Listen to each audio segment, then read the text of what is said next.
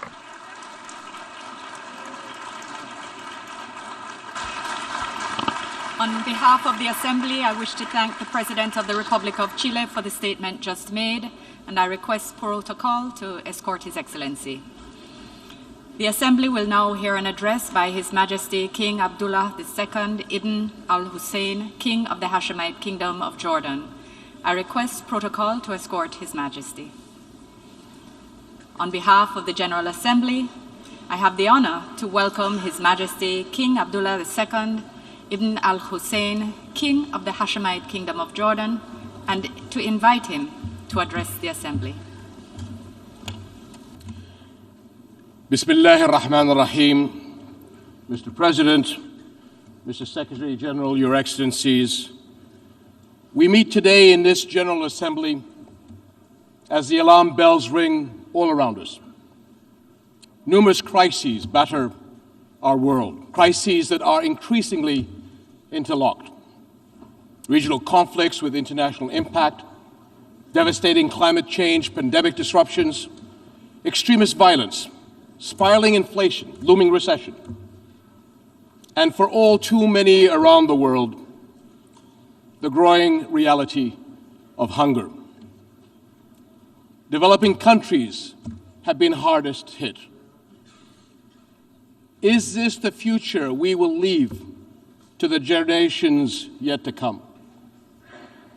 We must deliver a different world, a world of expanded horizons, a more equitable world, sustainable economic growth, exciting new opportunities, and more and better jobs, and the inclusive peace for prosperity in which all people can thrive. To reach these goals, our countries must unite behind effective, collaborative action. The question now is, will we have the vision and determination to get the job done? Consider the climate crisis. No country can heal our injured Earth alone. We need global partnerships that can create real change. And Jordan is part of these efforts. We have been building strong partnerships to manage and sustain vital water resources. And we see more opportunities to work with partners to preserve precious World Heritage sites and natural wonders. The unique Dead Sea, the sacred Jordan River, and the resilient coral reefs of the Gulf of Aqaba, which are all threatened by climate change. Food security is another global priority. Hundreds of millions of people go to bed hungry, and the numbers are rising. How can parents raise healthy children? How can students learn? How can workers do their best when they are hungry and hopeless? Since the beginning of the pandemic, and now with the crisis in Ukraine, global supply chains have been disrupted. Many well-off countries experienced empty food shelves for the first time in living memory. They are discovering a truth that people in developing countries have known for a long time. For countries to thrive, affordable food must get to every family's table. On a global level, this demands collective measures to ensure fair access to affordable food and speed the movement of staples to countries in need. My friends, sustainable, inclusive economic growth has too often been a victim of global crises.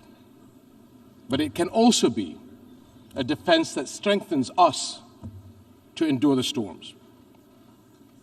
In my region, we are looking to build integrated partnerships that tap the capabilities and resources of each of our countries for the benefit of all. We see regional resilience pacts coming together to stimulate fresh opportunities and growth. Jordan has established multilateral partnerships with Egypt, Iraq, the UAE, Saudi Arabia, Bahrain, and others in the region to capitalize on these opportunities. Our country is a bridge for regional partnerships and cooperation, international crisis response, and humanitarian action. Jordan has always been a source of regional stability, as well as a refuge for those in need. In this context, let me say a word about refugees and the communities which host them.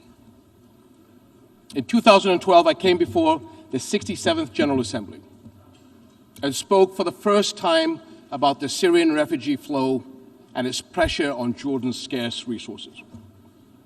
At that point, 200,000 Syrians had sought refuge in our small country. Today, 10 years later, we host more than 1.3 million. Meeting the needs of these and other refugees is an international responsibility, and host countries look to the international community to honor its commitments. My friends, for decades, the Middle East has been synonymous with conflict and crisis. But we are hopeful that a newfound spirit of collaboration can and make our region an exemplar of resilience and integration.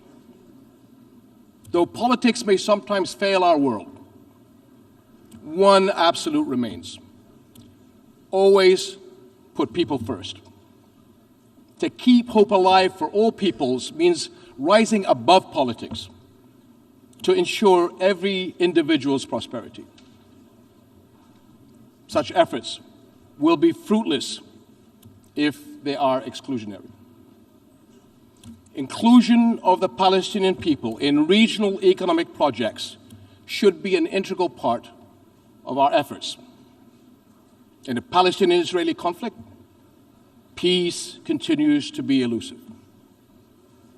Neither war nor diplomacy has held the answer to this historic tragedy.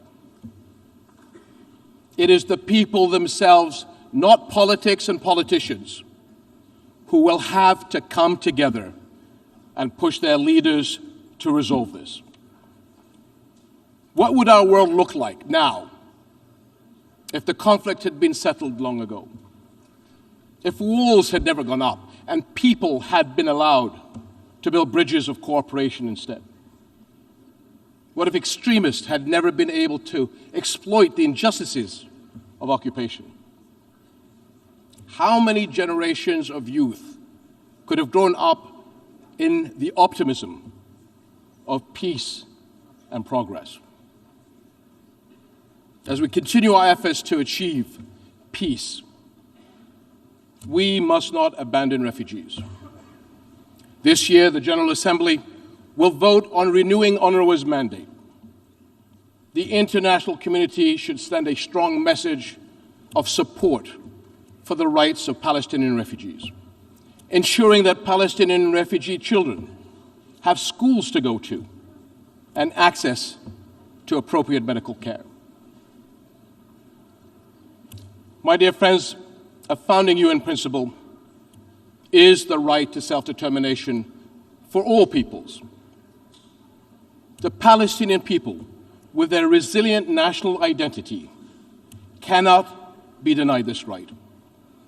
And the road forward is the two-state solution, in accordance with UN resolutions, a sovereign, viable, and independent Palestinian state on the 4th of June 1967 lines, with East Jerusalem as its capital, living side by side with Israel in peace and security and prosperity. Today, the future of Jerusalem is an urgent concern. The city is holy to billions of Muslims, Christians, and Jews around the world. Undermining Jerusalem's legal and historical status quo triggers global tensions and deepens religious divides. The holy city must not be a place for hatred and division. As custodians of Jerusalem's Muslim and Christian holy sites, we are committed to protecting their historical and legal status quo and to their safety and future. And as a Muslim leader, let me say clearly that we are committed to defending the rights, the precious heritage, and the historic identity of the Christian people of our region. Nowhere is that more important than in Jerusalem. Today, Christianity in the Holy City is under fire. The rights of churches in Jerusalem are threatened. This cannot continue. Christianity is vital to the past and present of our region and the Holy Land. It must remain an integral part of our future. Distinguished delegates, we can weather the most serious crises if we join together. Let us here in this General Assembly honor our shared interests in a brighter future, a future of dignity and hope that brings new opportunities for all our peoples. And let us not ignore the alarm bells ringing around us. We must act. Thank you.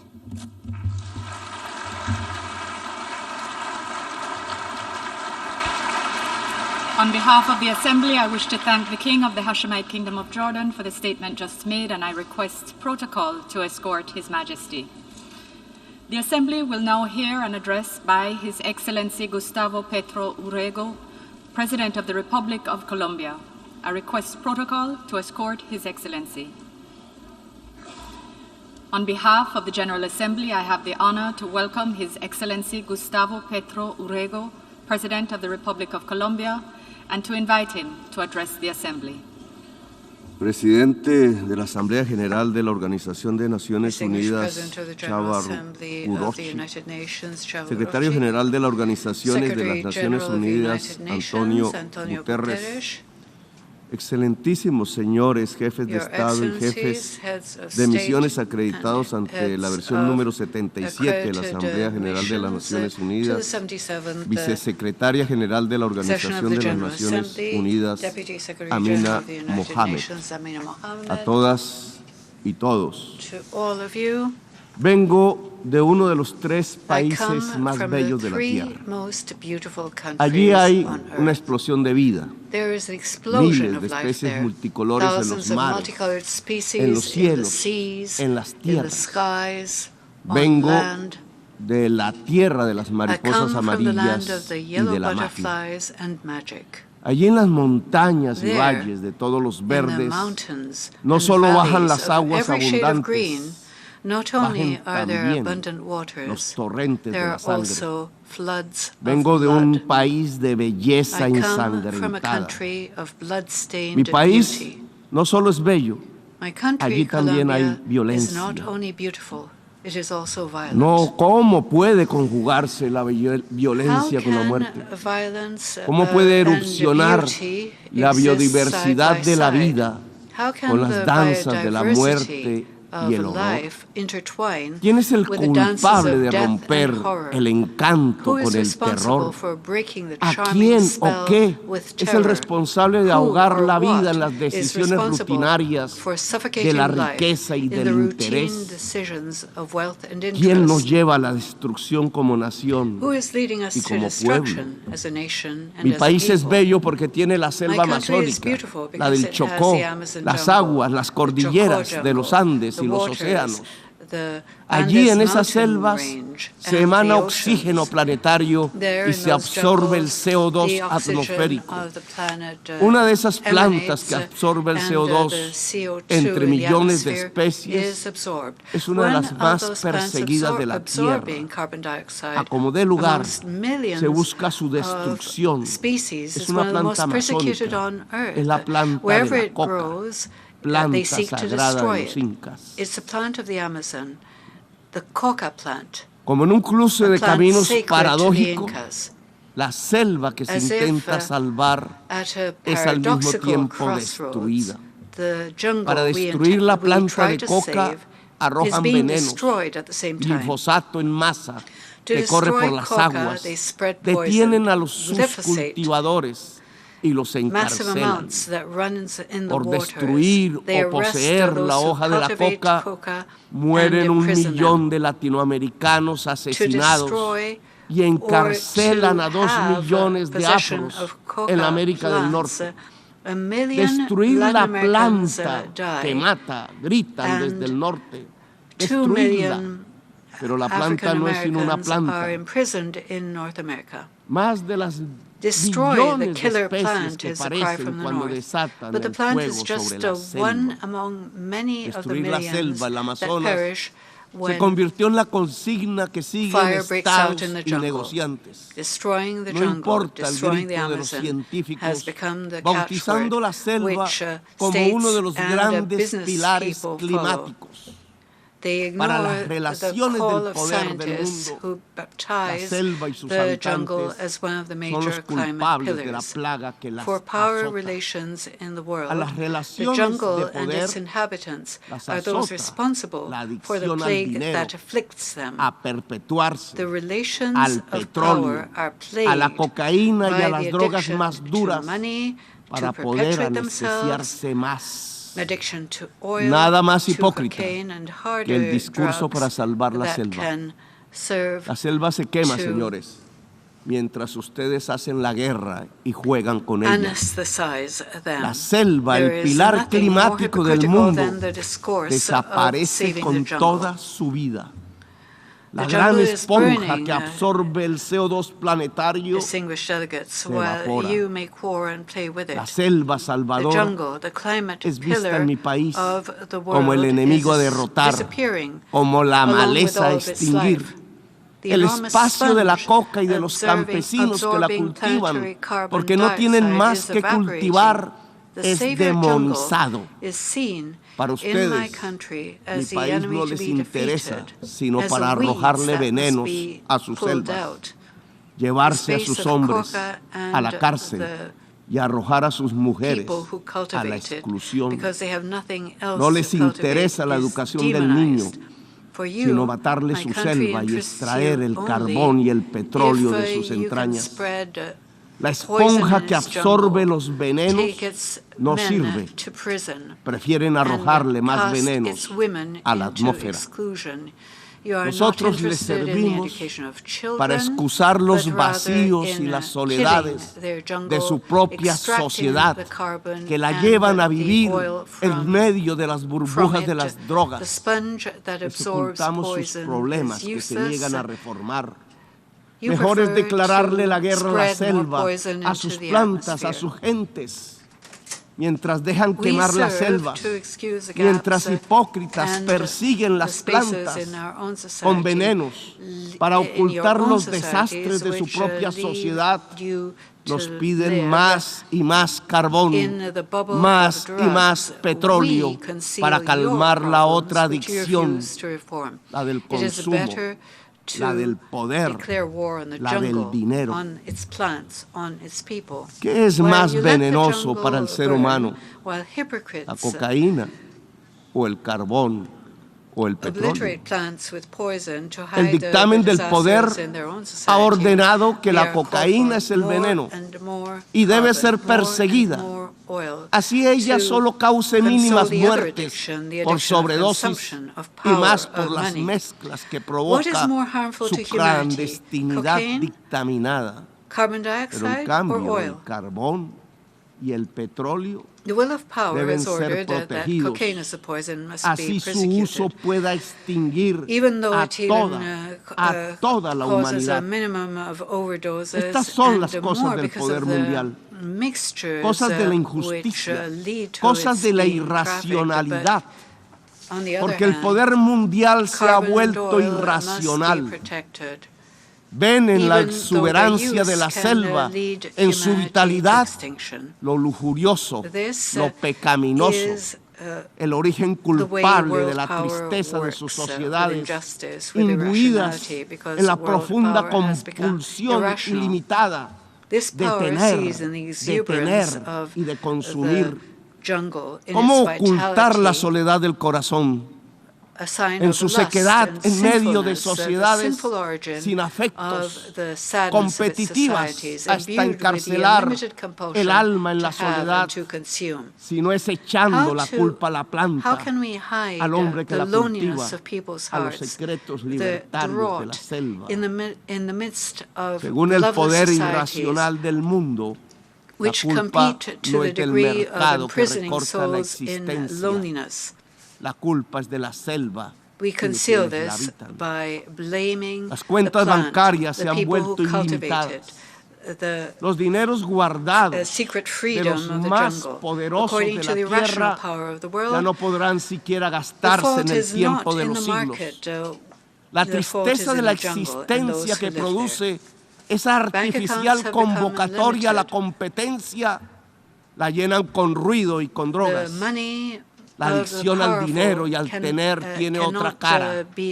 La adicción a las drogas en las personas que pierden la competencia de la carrera artificial en la que han transformado a la humanidad. La enfermedad de la soledad no se cura con el glifosato sobre las selvas. No es la selva la culpable.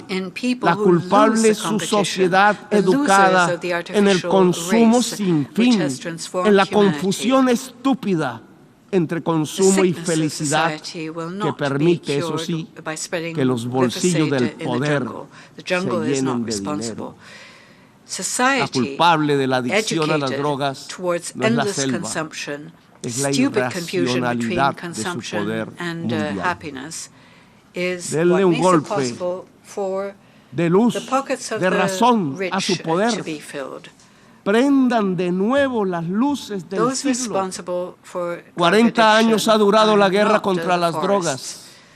Si no corregimos el rumbo y esta se prolonga otros 40 años, Estados Unidos verá morir de sobredosis a 2.800.000 jóvenes por fentanilo, que no se produce en nuestra América Latina.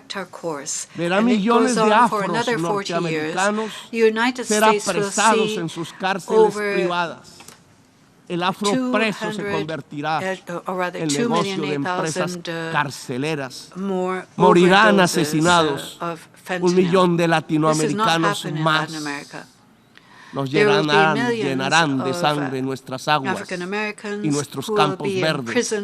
Verán morir el sueño de la democracia, tanto en mi América como en la América anglosajona. La democracia morirá allí donde nació, en la gran Atenas occidental europea. Por ocultar la verdad, verán morir la selva y las democracias. La guerra contra las drogas ha fracasado.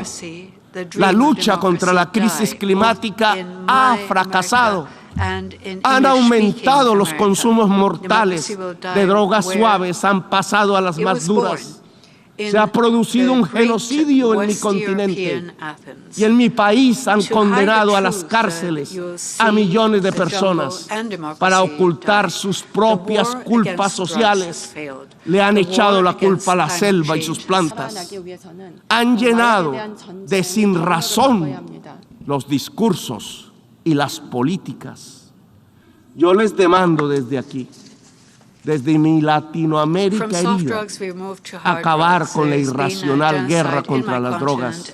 Disminuir el consumo de drogas no necesita de guerras, de armas.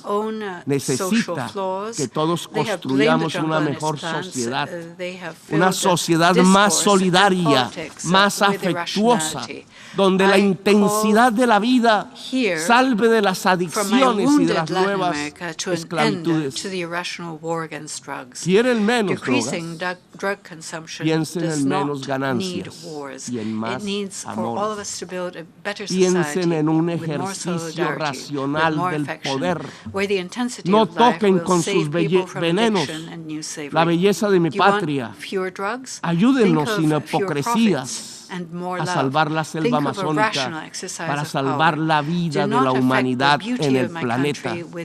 Ustedes reunieron los científicos y ellos hablaron con la razón, con matemáticas y modelos climatológicos.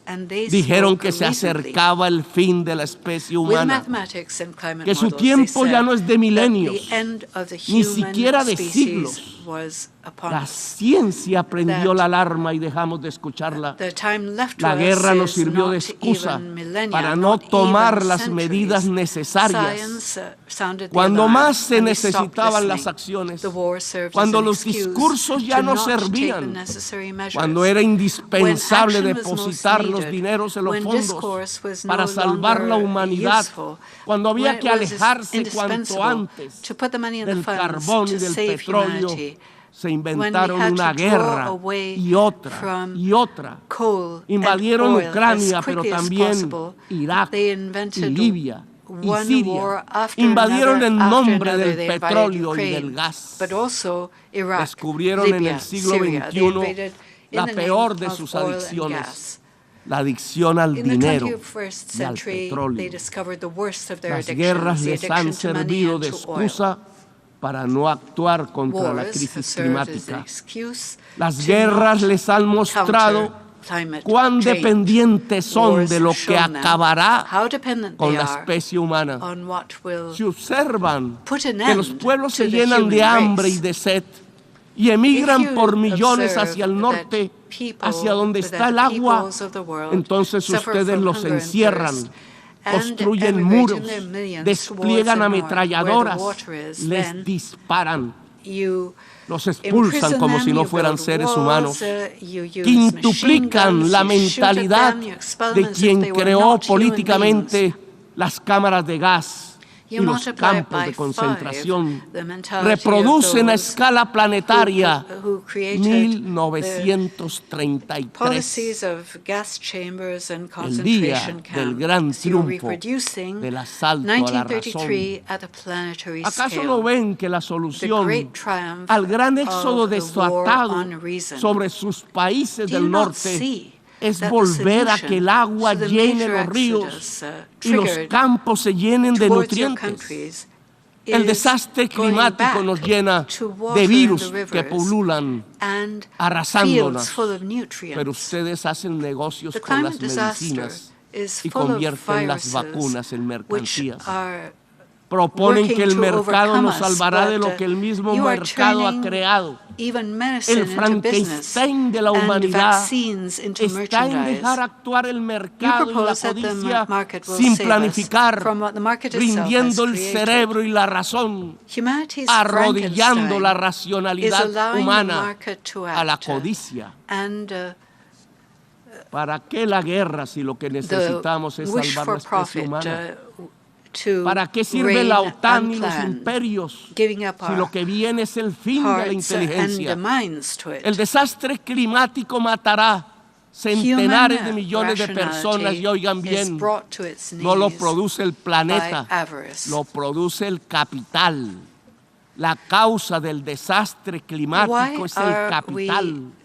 La lógica de relacionarnos para consumir cada vez más, para producir cada vez más y para que algunos pocos ganen cada vez más. Es eso lo que produce el desastre climático. Le articularon a la lógica de la acumulación ampliada del capital los motores energéticos del carbón y del petróleo y desataron el huracán, el cambio químico de la atmósfera, cada vez más profundo y mortífero. Ahora, en un mundo paralelo, la acumulación ampliada del capital es una acumulación ampliada de la muerte. Desde las tierras de la selva y la belleza, allí donde decidieron hacer de una planta selvática amazónica un enemigo, extraditar y encarcelar a sus cultivadores, les invito a detener la guerra y a detener el desastre climático. Aquí en esta selva amazónica hay un fracaso de la humanidad. Tras las hogueras que la queman, tras su envenenamiento, hay un fracaso integral, civilizatorio de la humanidad. Detrás de la adicción a la cocaína y a las drogas, detrás de la adicción al petróleo y al carbón, está la verdadera adicción de esta fase de la historia humana. La adicción al poder irracional, a la ganancia y al dinero. He aquí la enorme maquinaria mortal que puede extinguir la humanidad. Les propongo como presidente de uno de los países más hermosos de la tierra y de los más ensangrentados y violentados, acabar la guerra contra las drogas y todas las guerras y permitir que nuestro pueblo pueda vivir en paz. Convoco a toda América Latina en este propósito. Convoco la voz de Latinoamérica a unirse para derrotar lo irracional que martiriza nuestro cuerpo. Los convoco a salvar la selva amazónica integralmente con los recursos que puedan destinarse mundialmente a la vida.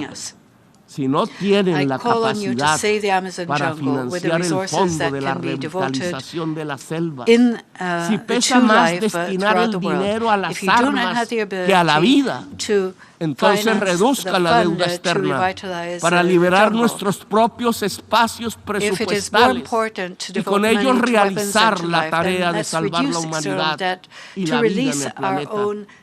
Lo podemos hacer nosotros si ustedes los del norte no quieren. Solo cambien deuda por vida. Solo cambien deuda por naturaleza. Les propongo y los convoco en América Latina para ello. Dialogar para acabar la guerra. No nos presionen para linderarnos en los campos de la guerra. Es la hora de la paz. Que los pueblos eslavos hablen entre sí, que lo hagan los pueblos del mundo. La guerra es solo una trampa que acerca el fin de los tiempos en la gran orgía de la irracionalidad. Desde América Latina convocamos a Ucrania y Rusia a hacer la paz. Solo en paz podremos salvar la vida en esta nuestra tierra común.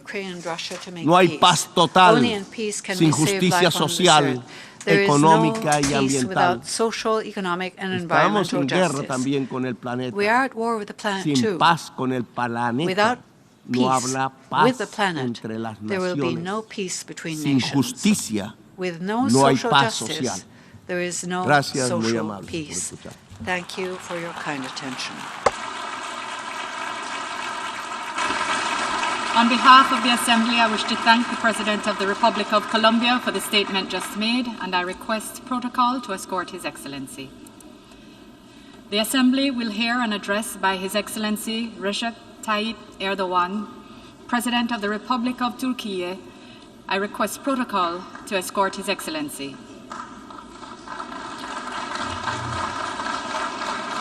On behalf of the General Assembly, I have the honor to welcome His Excellency Recep Tayyip Erdogan, President of the Republic of Turkey, and to invite him to address the Assembly.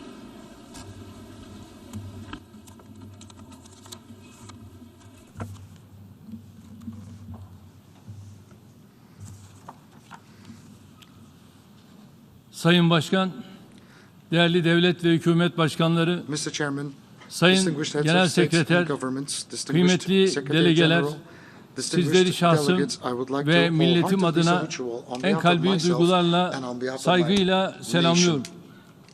Birleşmiş Milletler 77. Genel Kurulu'nun ülkelerimiz ve tüm insanlık için hayırlara vesile olmasını diliyorum. Genel Kurul Başkanlığı görevini üstlenen Sayın Csaba Körosi'yi tebrik ediyorum. Genel Kurul toplantımız için belirlenen iç içe geçmiş sınamalara dönüştürücü çözümler için dönüm noktası temasını son derece isabetli buluyorum. Zira toplantımızı dünyamızın birden fazla tehditle eş zamanlı olarak baş etmeye çalıştığı kritik bir dönemde gerçekleştiriyoruz. Koronavirüs salgınıyla mücadelede aldığımız derslerin en başta geleni küresel sorunların çözümünde uluslararası dayanışmanın önemiydi.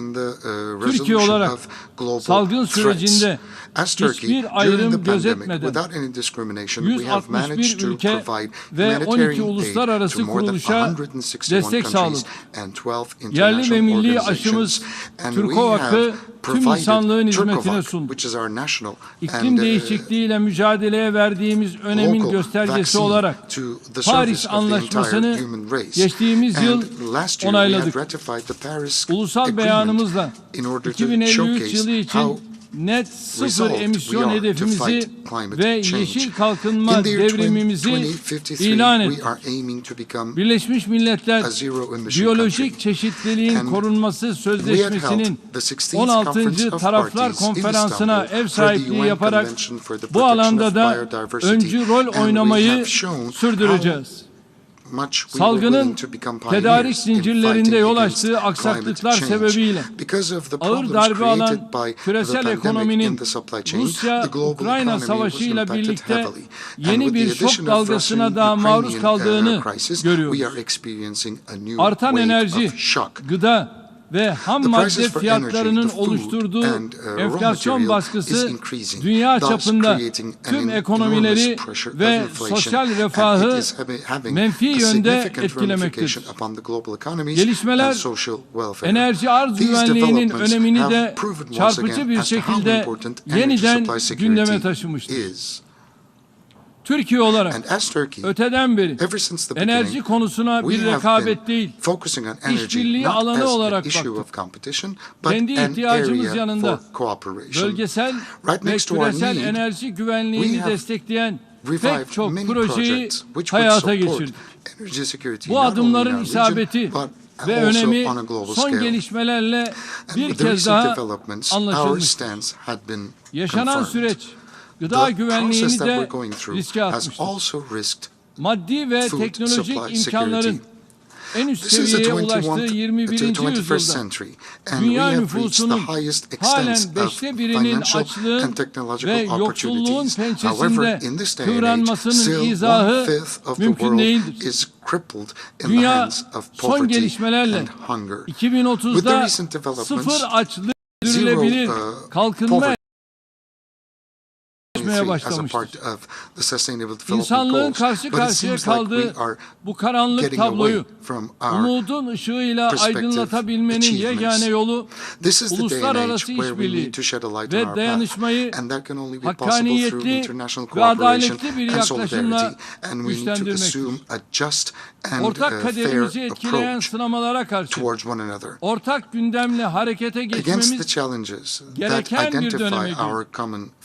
Türkiye olarak bu iradeyi salgın ve iklim değişikliği süreçleri yanında Rusya-Ukrayna savaşının meydana getirdiği sarsıntılarla mücadelede de ortaya koyuyoruz. Ukrayna'da 7. ayını dolduran ihtilafın ilk gününden bu yana savaşın kazananı, adil bir barışın ise kaybedeni olmayacağı düşüncesiyle hareket ediyor. Bugün de yaşanan krizin çözümünde diyalog ve diplomasinin anahtar rolüne vurgu yapıyoruz. Bu anlayışta oynadığımız kolaylaştırıcı rol sayesinde tarafları önce Antalya Diplomasi Forumu'nda, sonra İstanbul'da bir araya getirdik.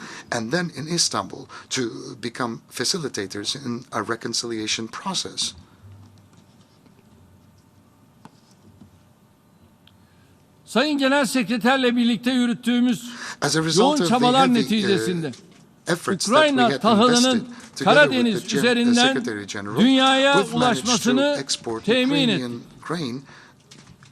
Bu gelişmeyi sağlayan İstanbul Mutabakatı'nın 2. ayı dolarken sevkiyatın her geçen gün ivme kazanmasını memnuniyetle izliyoruz.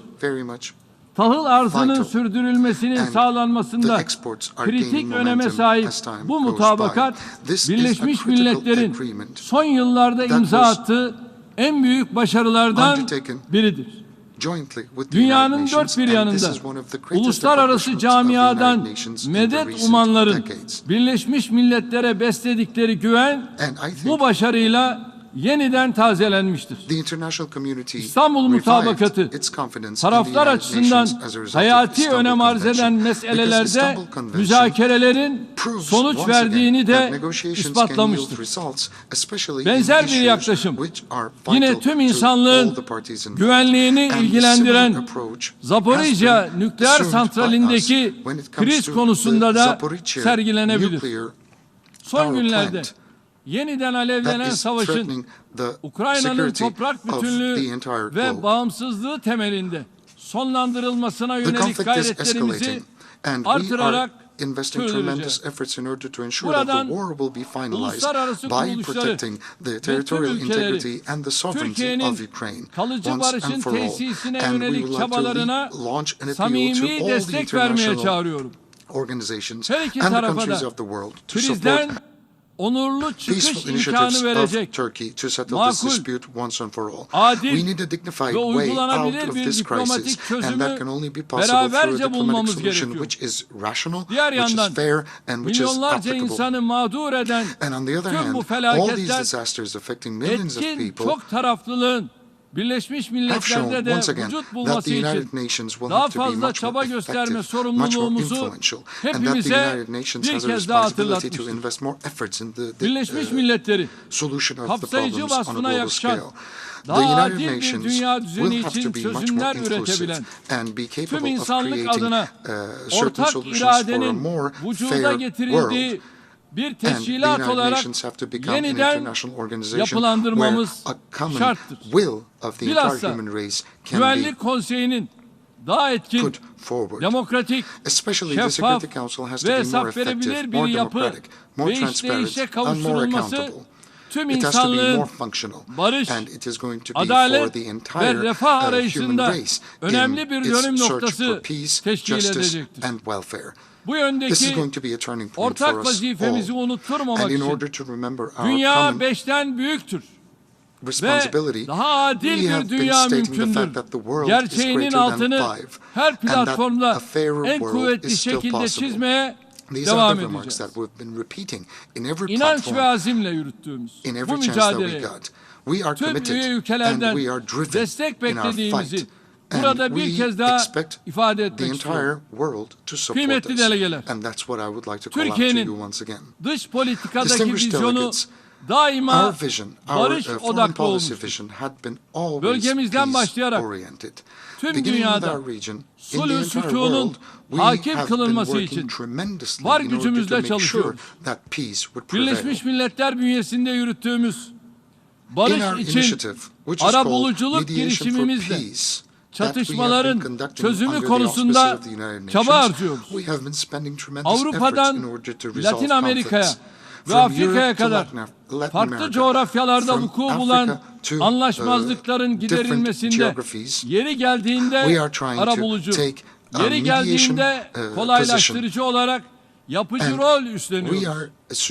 Çatışma ve ihtilafların çevrelediği bölgenin tam kalbinde özellikle yer alan bir ülke sıfatıyla sorunların değil, çözümlerin bir parçası olmamızı sağlayacak inisiyatifler alıyoruz. Bu çerçevede Suriye krizine Güvenlik Konseyi'nin 2254 sayılı kararı temelinde halkın meşru beklentileri doğrultusunda kalıcı bir çözümün bulunmasının önemini tekrar vurguluyoruz. Çözümsüzlüğün sürmesi hem bölgemizin güvenlik ve istikrarını hem de Suriye'nin toprak bütünlüğünü giderek daha fazla tehdit etmektedir. Suriye'nin kuzeyindeki 4 milyonu aşkın sivil ülkemizin sağladığı güvenlik şemsiyesi ve uluslararası yardımlar sayesinde hayata tutunmaktadır. Kuzeybatı Suriye'deki yardım mekanizmasının temelini oluşturan kararın uzatılması için Güvenlik Konseyi mesuliyetini yerine getirmelidir. Ülkemize, güvenlik güçlerimize ve sivillere terör saldırıları gerçekleştiren bölücü gündemiyle Suriye'nin toprak bütünlüğünü tehdit eden PKK ve türevlerine karşı Türkiye'nin kayıtsız kalması beklenemez. Bu terör örgütünü isim değişiklikleri gibi ucuz kurnazlıklarla meşrulaştırmaya çalışanları bir an önce teröristleri silahlandırmaktan ve desteklemekten vazgeçmeye, hatalarından dönmeye davet ediyoruz. Terörizme karşı her türlü tedbir almaya muktedir olduğumuzu, terör örgütlerine karşı gerekeni yapmaktan asla çekinmeyeceğimizi tekrar kuvvetle belirtiyoruz. Suriyeli kardeşlerimizin ülkelerine gönüllü, güvenli ve onurlu şekilde dönmelerini temin etmek için gerekli şartları oluşturma konusunda da üzerimize düşeni samimiyetle yapıyoruz. Savaştan kaçan sivillerin insani şartlarda hayatlarını sürdürebilmeleri için Suriye'nin çeşitli bölgelerinde 100.000 biriket ev inşa ediyor. Bunların önemli bir bölümünü tamamlayıp teslim ettik. Ayrıca yaklaşık 1 milyon Suriyelinin topraklarına dönmesini sağlayacak 200.000 konut inşası için de hazırlıklara başladık. Güvenli bölgelerdeki 13 ayrı merkezde ve kırsallarında inşa edilecek bu projenin hayata geçmesi için uluslararası toplumun desteğine ihtiyaç var. Suriye'de hayata geçireceğimiz yerleşim yerleri projesi konusunda herkesin gerekli çabayı göstermesini, dayanışma sergilemesini bekliyoruz. Mülteci krizi kendilerine daha iyi bir gelecek aramak için yola çıkan masumların botlarını batırıp onları ölüme terk etmekle, sınırlara duvarlar örmekle, insanları toplama kamplarına doldurmakla çözülemez. Bu krizin çözümü insanı ve insan hayatını merkeze alan gayretlerden geçmektedir. Hal böyleyken Yunanistan'ın Ege Denizi ve Doğu Akdeniz'de göçmenlere yönelik zulümlerinin giderek arttığını görüyoruz.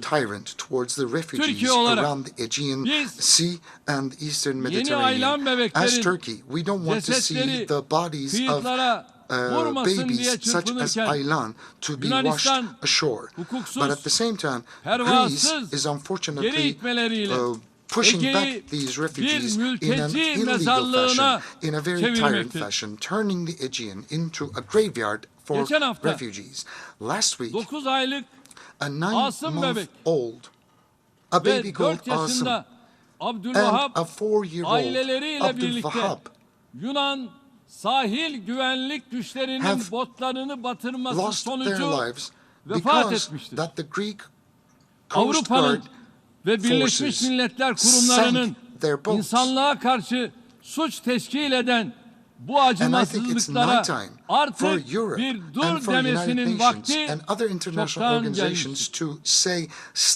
Diğer bir komşu ülkemiz Irak'ta da huzurun ve istikrarın hakim kılınması için her türlü çabayı sergiliyoruz.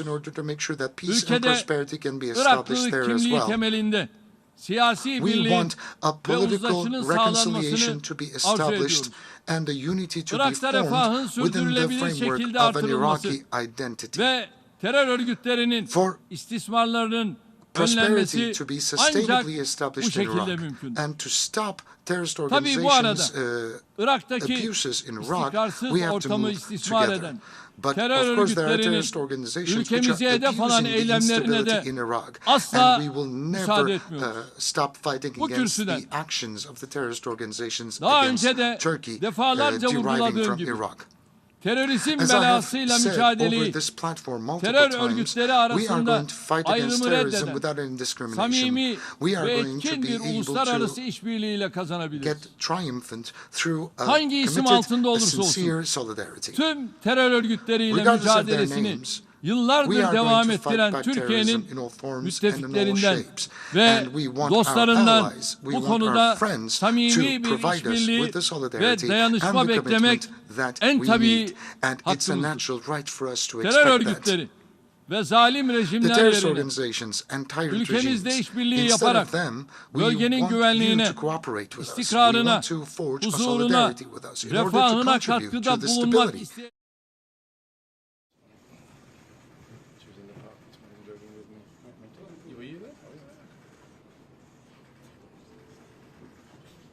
Thank you. Thank you. We were writing quite a lot before that. Did you?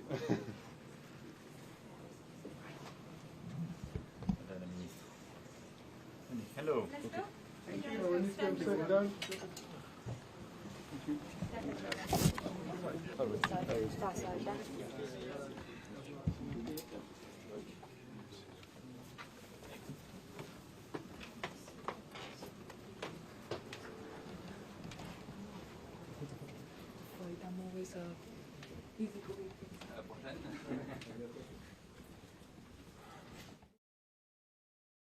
The much desired Libya'da level of adil prosperity, ve muteber bir seçimin a yapılarak fair and prevalent meşruiyetini halktan election alan period will have to güçlü be bir conducted in hükümetin Libya, iş başına and a strong gelmesi government will have to be hepimizin established there, katkıda bulunacağı gaining temel legitimacy hedef from the will olmalı. of the people.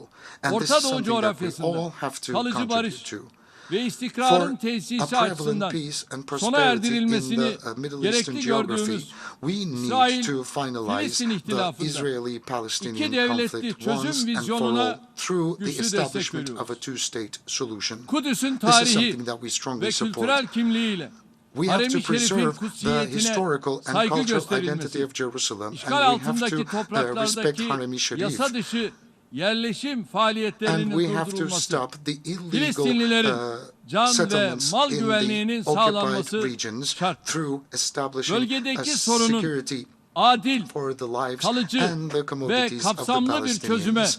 We have to kavuşturulması için establish a permanent başkenti and Doğu a fair Kudüs olan solution for the bağımsız region, ve with egemen Eastern Filistin Jerusalem devletinin becoming kurulması a dışında capital, bir ihtimal and through yok. establishing a free Türkiye olarak and sovereign Palestinian İsrail'le state. There are ilişkilerimizi no other solutions hem whatsoever than kendimizin this. hem bu ülkenin hem Filistin halkının This is going to hem be de bölgenin for huzuru, the best interests of the istikrarı, world, for the geleceği Palestinian için people, for the birleştirmeyi Israeli people, sürdürmekte and for the kararlıyız. region. And we are Bu going to süreçte contribute our Birleşmiş efforts in Milletler order for that to be Filistinli possible. mültecilere yardım ajansının kurumsal ve mali It is kapasitesini our international geliştirilerek community's Filistinli responsibility to mazlumlara help sahip the çıkılması Palestinian Refugee uluslararası Assistance toplumun Agency of the United sorumluluğudur. Nations to Türkiye, have an İran'la increased yürütülen financial capacity. kapsamlı ortak eylem planının At the same time, küresel ve we bölgesel are istikrar için closely concerned taşıdığı about the önemi problems daima vurgulamış bir ülke. deriving from Iran. We İran'ın have always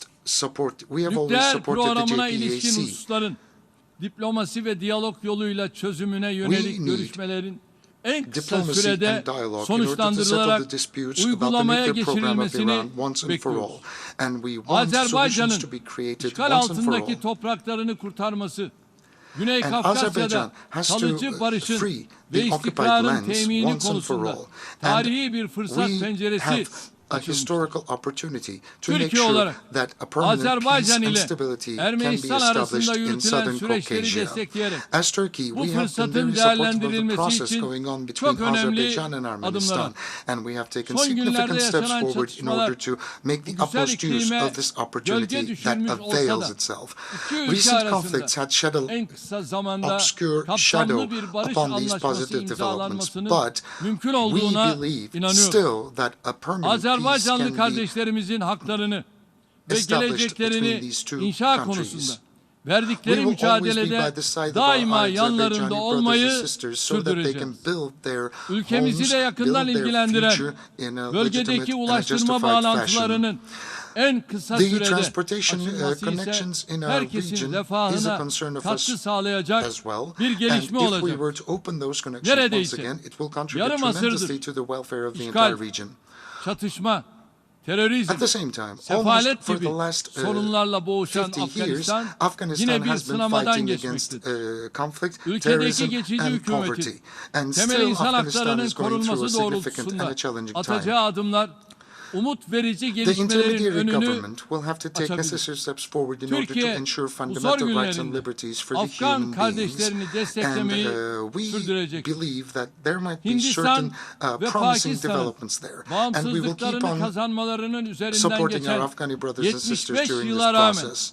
aralarında hala India and güçlü bir Pakistan, barış after having ve established işbirliği their tesis sovereignty and edilememiş independence olmasından üzüntü duyuyoruz. 75 years ago, they Dileğimiz still haven't established peace Keşmir'de and solidarity adil ve kalıcı barış between one another. ve huzura And this is ulaşılmasıdır. much Yakın unfortunate. tarihte We hope yaşanan and pray bir that sel a fair felaketi and a sebebiyle permanent peace and son derece prosperity will be sıkıntılı günler established in geçiren Kashmir. Pakistan halkına And we would like to extend tekrar our condolences geçmiş olsun sincerely to diyoruz. the people of Pakistan Afetin because of ardından the disaster başlattığımız floods that they insani had yardım experienced quite recently. çalışmalarımızı And after the flood, aralıksız we have launched sürdürüyoruz. humanitarian aid Uluslararası campaigns which toplumunda are still Pakistan sustained. halkına And we içinden would like to geçtikleri call out to the usancılı international dönemde community to help destek the vermesini people of bekliyoruz. Pakistan as they are going Rohingya through this most Müslümanlarının unfortunate ana and painful vatanlarına time. güvenli, The Rohingya gönüllü, Muslims onurlu will have ve to go back kalıcı to their şekilde geri motherlands in dönüşleri a için safe, secure, and a desteğimiz voluntary and a devam dignified ediyor. fashion.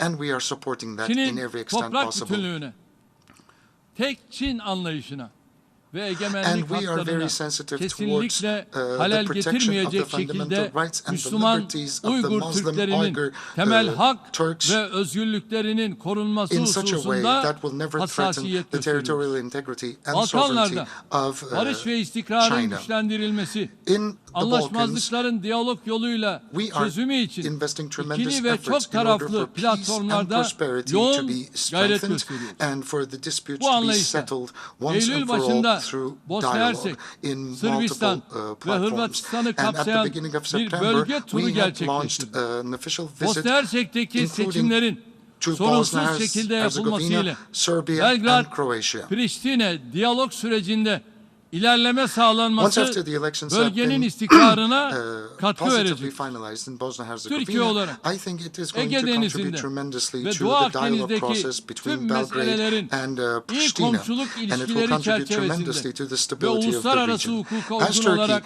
in çözülmesini the istiyoruz. Aegean Sea and in the Bölgede Eastern Mediterranean, we ülkemizde want all asla the denk problems to be olmayan settled once and for all siyasi within ve the askeri framework of seviyesine good rağmen neighborly güç relations gösterisi and in peşinde compliance koşanlar with the international kendilerini law. komik duruma I think those düşürmektedir. countries who are going after Doğu adventures Akdeniz'de in our region barış are ve making istikrarın themselves feel sürmesi, funny, which are no tüm equivalent tarafların to us hak ve at all. hukukuna saygı In gösterilmesine the Eastern bağlı. Mediterranean, peace Yunanistan'dan and stability gerginlik depends on ve tahrik respecting the rights siyasetini of all the bir parties kenara involved. bırakarak We expect işbirliği ve Greece dayanışma to leave çağrılarımıza escalation kulak and vermesini provocation bekliyoruz. policies to one side and Daha önce respond önerdiğimiz to our calls for Doğu Akdeniz cooperation and Konferansı'nın solidarity. bu amaca hizmet We believe edeceğini that the düşünüyoruz. Eastern Mediterranean Conference that Muhataplarımızın we had recommended şimdiye kadar previously will serve bu this konuda very purpose. en ufak Our bir adım dahi interlocutors unfortunately atamaması had never taken a kimin positive barış step forward ve in order to diyalogtan, respond to this kimin de call. gerilimden And it yana clearly olduğunu states who göstermektedir. supports Türkiye, provocation and Ege conflict ve and Doğu who supports Akdeniz'deki peace and haklarını stability. sonuna kadar savunurken We will kendi always siyasi defend our hesapları rights uğruna in the Aegean gerginlik and Eastern stratejisi Mediterranean at izleyenlerin the oyunlarına da farthest asla extent. And we gelmeyecek. will never yield Kıbrıs to the meselesinde de escalation adil, strategies led by other kalıcı countries. ve Even in the sürdürülebilir bir Cyprus issue, çözüme we want ulaşılabilmesi için to Kuzey reach Kıbrıs a settlement Türk once and for all Cumhuriyeti ile in a birlikte fair, permanent hep and iyi a just niyetli and a ve sustainable yapıcı çaba way. sergiledi. And we have always been Esasen working together with gerçekleri the görmek isteyen Northern herkes Republic of bugün adada Turkish Republic iki of ayrı Northern devlet, Cyprus. iki ayrı in order for halk that to be olduğunu possible. bilmektedir. On this island there are Kıbrıs two Türk states halkının and there are two egemen different eşitlik nations, ve and this eşit should be uluslararası accepted statü by all. haklarının tescil edilmesi It is the adadaki key çözümün for a solution of the anahtarıdır. problems in the Uluslararası island toplumu, of Cyprus to Birleşmiş accept Milletler that prensipleriyle the çelişir Turkish şekilde Cypriots have equal ambargolarla and sovereign rights, dünyadan koparılmaya and that their çalışılan international Kıbrıs statuses Türklerine yönelik to be zulme son accepted. vermeye, bir an önce Kuzey Kıbrıs Türk We would like Cumhuriyeti'ni to ask the resmen international community to tanımaya davet stop ediyoruz. imposing sanctions upon the Avrupa Birliği Turkish üyesi Cypriots Yunanistan, and to eliminate all forms of Ege embargo Denizi'ndeki and stop this tyranny düzensiz once göçmenlere and uyguladığı for all. insanlık dışı geri itmeler yanında Müslüman Greece Türk is azınlığa a karşı member da of the hukuki European Union, yükümlülüklerini and they are ihlal pushing eden back the refugees ayrımcı in the ve Aegean baskıcı Sea politikalar in a very izlemektedir. inhumane fashion. Temennimiz, And they are also Yunanistan'ın imposing certain policies tüm bu upon the sorunlu Turkish minorities faaliyetlerine which son are vermesi, of Muslim Avrupa descent, Birliği başta olmak üzere neglecting all their uluslararası legal kuruluşlarında yapılan responsibilities. insanlık So dışı what we want to ve see hukuksuz is to uygulamalara see sırtını Greece dönmeyi finalizing these bırakmasıdır. efforts and Kıymetli ask delegeler, the European Union to küresel ve bölgesel planda be more ortaya çıkan considerate instead her of yeni turning meydan a okuma, blind eye towards these Türkiye'nin violations. Avrupa Birliği Distinguished ile guests, ladies and işbirliğinin gentlemen, değerini every bir kez challenge daha that we experience on açıkça a global ortaya and a koymaktadır. regional fashion, we Bu see yıl that NATO'ya katılımının solidarity between Turkey and 70. the yıl EU dönemine is ulaşan very much güçlü bir significant. müttefik Turkey is olarak celebrating the gerek 70th diplomasi anniversary of hamlelerimiz, joining NATO. gerekse We are a very askeri strong ally of NATO. kabiliyetlerimizle We have Avrupa diplomatic Atlantik initiatives bölgesinin and we have military güvenliğine capabilities katkı sağlıyoruz. that are contributing to the Avrupalı security of the kimliğimizle Europe kıtanın and the güvenlik, Atlantic. istikrar ve refahına katkılarımız sürerken en batıdaki We are trying to Asyalı provide olarak to the da security and yeniden stability and the welfare of the Asya European girişimiyle continent bu in every kıtada extent possible. aynı amaçla And we are the çalışıyoruz. Son Asian dönemde on the western coast of küresel Europe. düzeydeki And sorunların we are ağırlaşan leading certain yansımalarıyla initiatives such karşı as karşıya Asia bulunan again Afrika in order to ülkeleriyle become much more dayanışmamızı proactive. güçlendirecek adımları da birbiri ardına We are trying hayata to geçiriyoruz. establish closer contacts and kapsamda solidarity with the African countries as a result of the recent 16-18 global Aralık initiatives that we have taken 2021 up. tarihlerinde Within that framework, Afrikalı between dostlarımızın 16th and geniş 18th of katılımıyla December 2021, 3. with the large participation of our Türkiye-Afrika African friends, we ortaklık have managed to zirvesini hold the third gerçekleştirdik. partnership, Turkey and Türkiye, Africa Partnership kıtanın Summit barış, in Istanbul. kalkınma ve refah yolculuğuna Turkey eşit is bir always ortak olarak showcasing its eşlik commitment etme to iradesini her the fırsatta African journey göstermektedir. for stability, for Latin development, Amerika'yla and da for welfare karşılıklı as an equal saygı temelinde partner. güçlenen And our işbirliğimizi cooperation with Latin ikili America is planda getting ve stronger bölgesel based on mutual teşkilatlarda respect. kurumsal düzeyde artırmaya And we are devam going to etme be kararlılığındır. institutionally investing in our Uluslararası efforts sistemin çeşitli to krizlerle become sarsıldığı bu much dönemde more proactive in insanlığı Latin bekleyen America. en We büyük are being tehlikelerden shaken birinin by de several challenges birlikte that we yaşama encounter. iradesinin And kaybedilmesi we olduğunu believe that the biggest threat özellikle we have vurgulamak at istiyorum. hand is the loss of will to coexist together. Irkçı, And that's something that I would like ayrımcı, to underline. yabancı ve İslam düşmanı tutumlarda We are son deeply yıllarda concerned yaşanan of the artışlardan skyrocketing derin endişe duyuyoruz.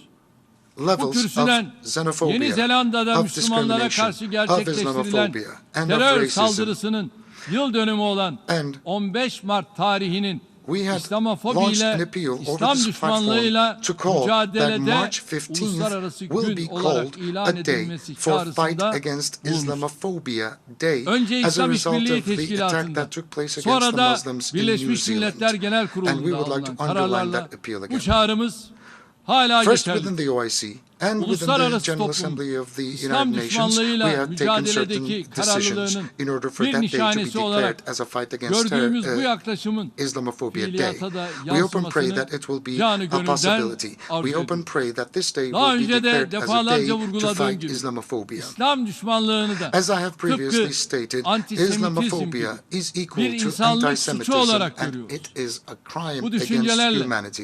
Genel And with Kurul'un these thoughts, I hope and 77. pray that the toplantısının 77th of the General insanlığın Assembly of the United umut Nations ve will be beklentilerine able to accomplish cevap the teşkil targets edecek which will respond başarılara to the imza expectations and atacak the şekilde aspirations of the verimli entire geçmesini human diliyorum. race. Hepinizi I hope and şahsım pray that you ve will milletim stay in adına health bir and kez stay daha in peace. I would sevgiyle, like to salute you all with saygıyla love and selamlıyorum. respect on behalf Kalın of my sağlıcakla. personal self and on behalf of my nation. Thank you.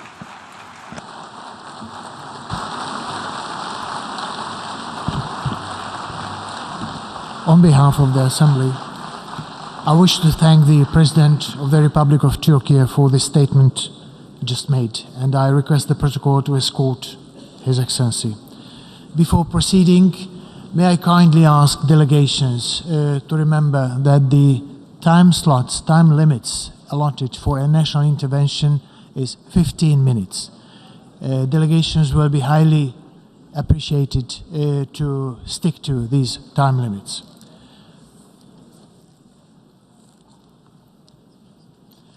The Assembly will hear an address by His Excellency Sadir Japarov, President of the Kyrgyz Republic. I request the protocol to escort His Excellency. On behalf of the Assembly, I wish to thank the President and have the honor to welcome His Excellency Sadir Japarov, President of the Kyrgyz Republic, and to invite him to address the Assembly. Dear Mr. President, distinguished heads of delegations, dear Secretary General, I would like to sincerely congratulate the brotherly Hungary on the election of its High Representative as the President of the 77th session of the United Nations General Assembly.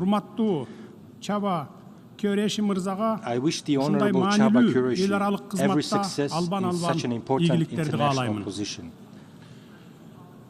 The Kyrgyz Republic is always ready to provide its support to you. Ушуну менен бирге Бириккен Улуттар Уюмунун башкы ассамблеясынын мурунку сессиясынын төрагасы урматтуу Абдулла Шахид мырзага дүйнөлүк коомчулук үчүн оор мезгилде талыкпай эмгектенгендиги, ошондой эле биздин өлкөнүн эл аралык демилгелерин дайыма колдогондугу үчүн ыраазычылык билдиремин. Урматтуу айымдар жана мырзалар, мындан 77 жыл мурда адамзаттын тарыхындагы эң айыгышкан экинчи дүйнөлүк согуш аяктагандан кийин Бириккен Улуттар Уюму түзүлгөн.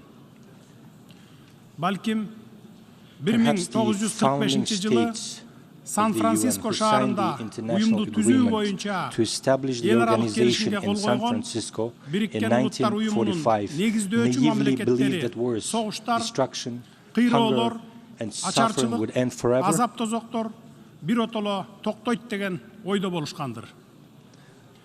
Мен андай деп ойлобойм. I don't think so. Эгерде талаш тартыштарды жана пикир келишпестиктерди компромисстин жана ак ниеттүүлүктүн маанайында чечүү зарыл деген өз ара түшүнүшүү болсо, анда ар дайым ийгиликке жетишсе болот. Албетте, Бириккен Улуттар уюмунун тарыхында көптөгөн маанилүү жеңиштер жана ийгиликтер болду.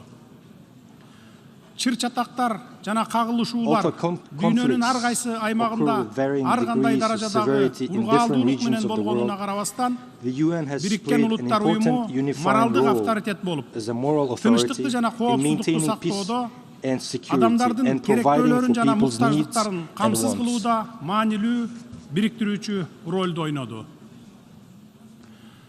Тынчтыкта жашоонун фундаменталдуу негиздери бузулат жана чоң согуш болушу мүмкүн деген коркунучтардан улам дүйнөлүк коомчулукта чыңсыздануу пайда болуп, дүйнөдөгү геосаясий кырдаал болуп көрбөгөндөй татаалдашкан шартта эл аралык тынчтыкты жана коопсуздукту сактоо, ушул максатты көздөп тынчтыкка каршы коркунучтарды болтурбоо жана жоюу, агрессияны же тынчтыкты бузган башка аракеттерди токтотуу боюнча натыйжалуу жамааттык чараларды көрүү, эл аралык талаш тартыштарды же тынчтыкты бузушу мүмкүн болгон кырдаалдарды адилеттүүлүктүн жана эл аралык укуктун принциптерине ылайык тынчтык жолу менен жөнгө салуу же чечүү, элдердин тең укуктуулук жана өзүн таануу принцибин урматтоонун негизинде улуттар арасында достук мамилелерди өнүктүрүү деп Бириккен Улуттар уюмунун уставында жазылган бийик максаттарды жана милдеттерди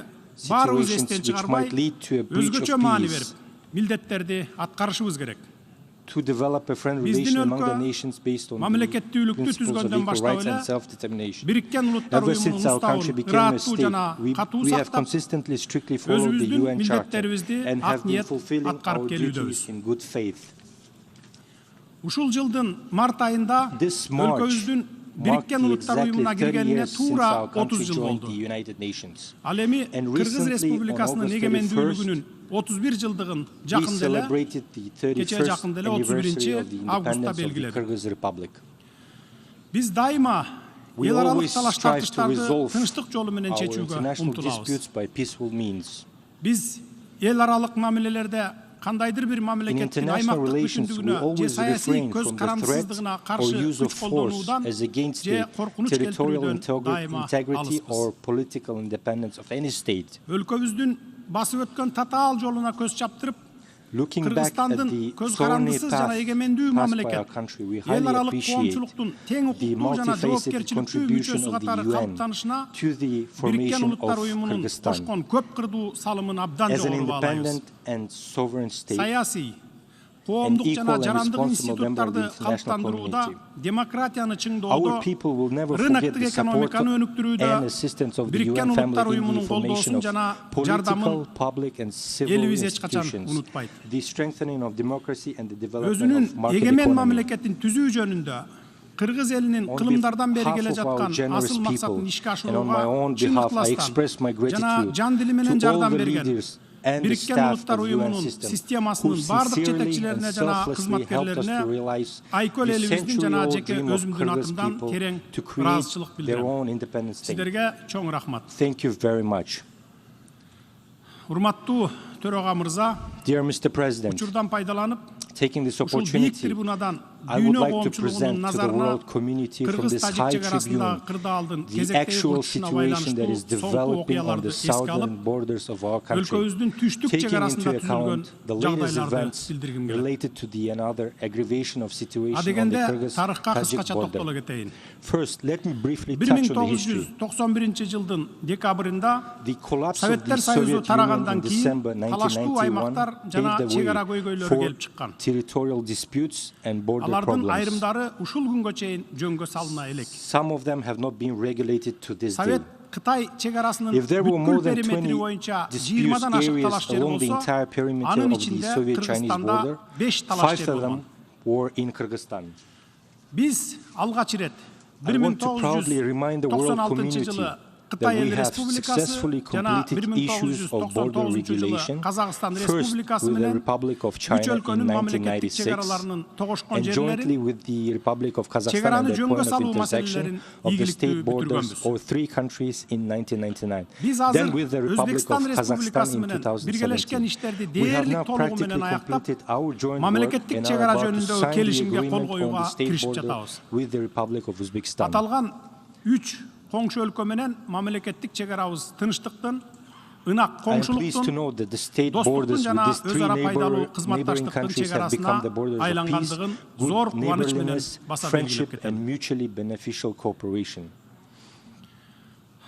Тажикстан Республикасы менен болгон мамилебиз With боюнча regard to relations төмөнкүлөрдү билдирем. with the Republic of Биз Tajikistan, I would ынак like to note the коңшу following. элдерибиз илгертен Our бери two өтө жакын close жашайт. neighboring peoples have been living Бизди side by жалпы side for a long time. баалуулуктарыбыз, We are united by маданиятыбыз, common values, каада culture, салтыбыз бириктирип traditions, турат.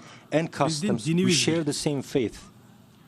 Биздин элдерибиз туугандык байланыштар менен Our чырмалышкан. people are intertwined by Айтылуу Манас family атабыз ties. тажик канышасы Каныкейге үйлөнгөн. Our legendary father Manas was married to a Tajik princess Советтер Kanykei. Союзу юридикалык жактан 1991 жылдын 21 декабрда Казакстан Республикасынын Алматы шаарында тараган. Мында 11 көз карандысыз мамлекеттин башчылары көз карандысыз мамлекеттер шериктигин түзүү жөнүндө Алматы декларациясы кабыл алынган. States adopted the Almaty Declaration on the creation of Commonwealth of Independent States. мамлекеттер бири-биринин аймактык бүтүндүгүн жана учурдагы чегараларынын бузулбастыгын тааныйт жана урматтайт деп белгиленген.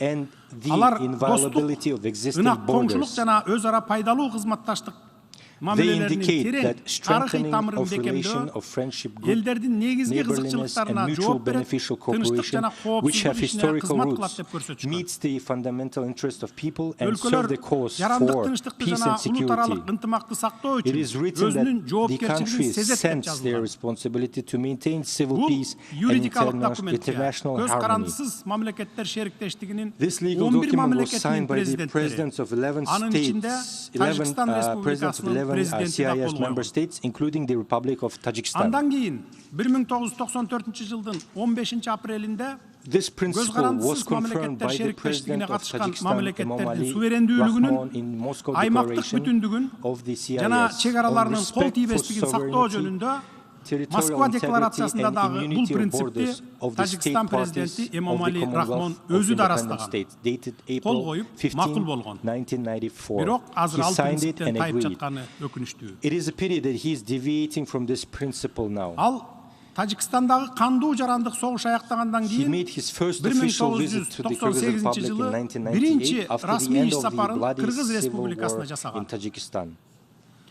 Кийинчерээк Кыргыз Later, two Республикасы менен bilateral Тажикстан Республикасынын interstate agreements were ортосундагы эки concluded тараптуу between the мамлекеттер Kyrgyz аралык Republic эки and the келишим Republic of Tajikistan. The agreement 1996 on жылдын basic 12 interstate июлүндагы relations on мамлекеттер of аралык July 12, мамилелердин негиздери 1996 жөнүндө келишим and the agreement on жана good 2004 neighborly жылдын and partnership 26 майындагы ынак of коңшулук жана May өнөктөштүк 26, мамилелер жөнүндөгү 2004. келишим түзүлгөн.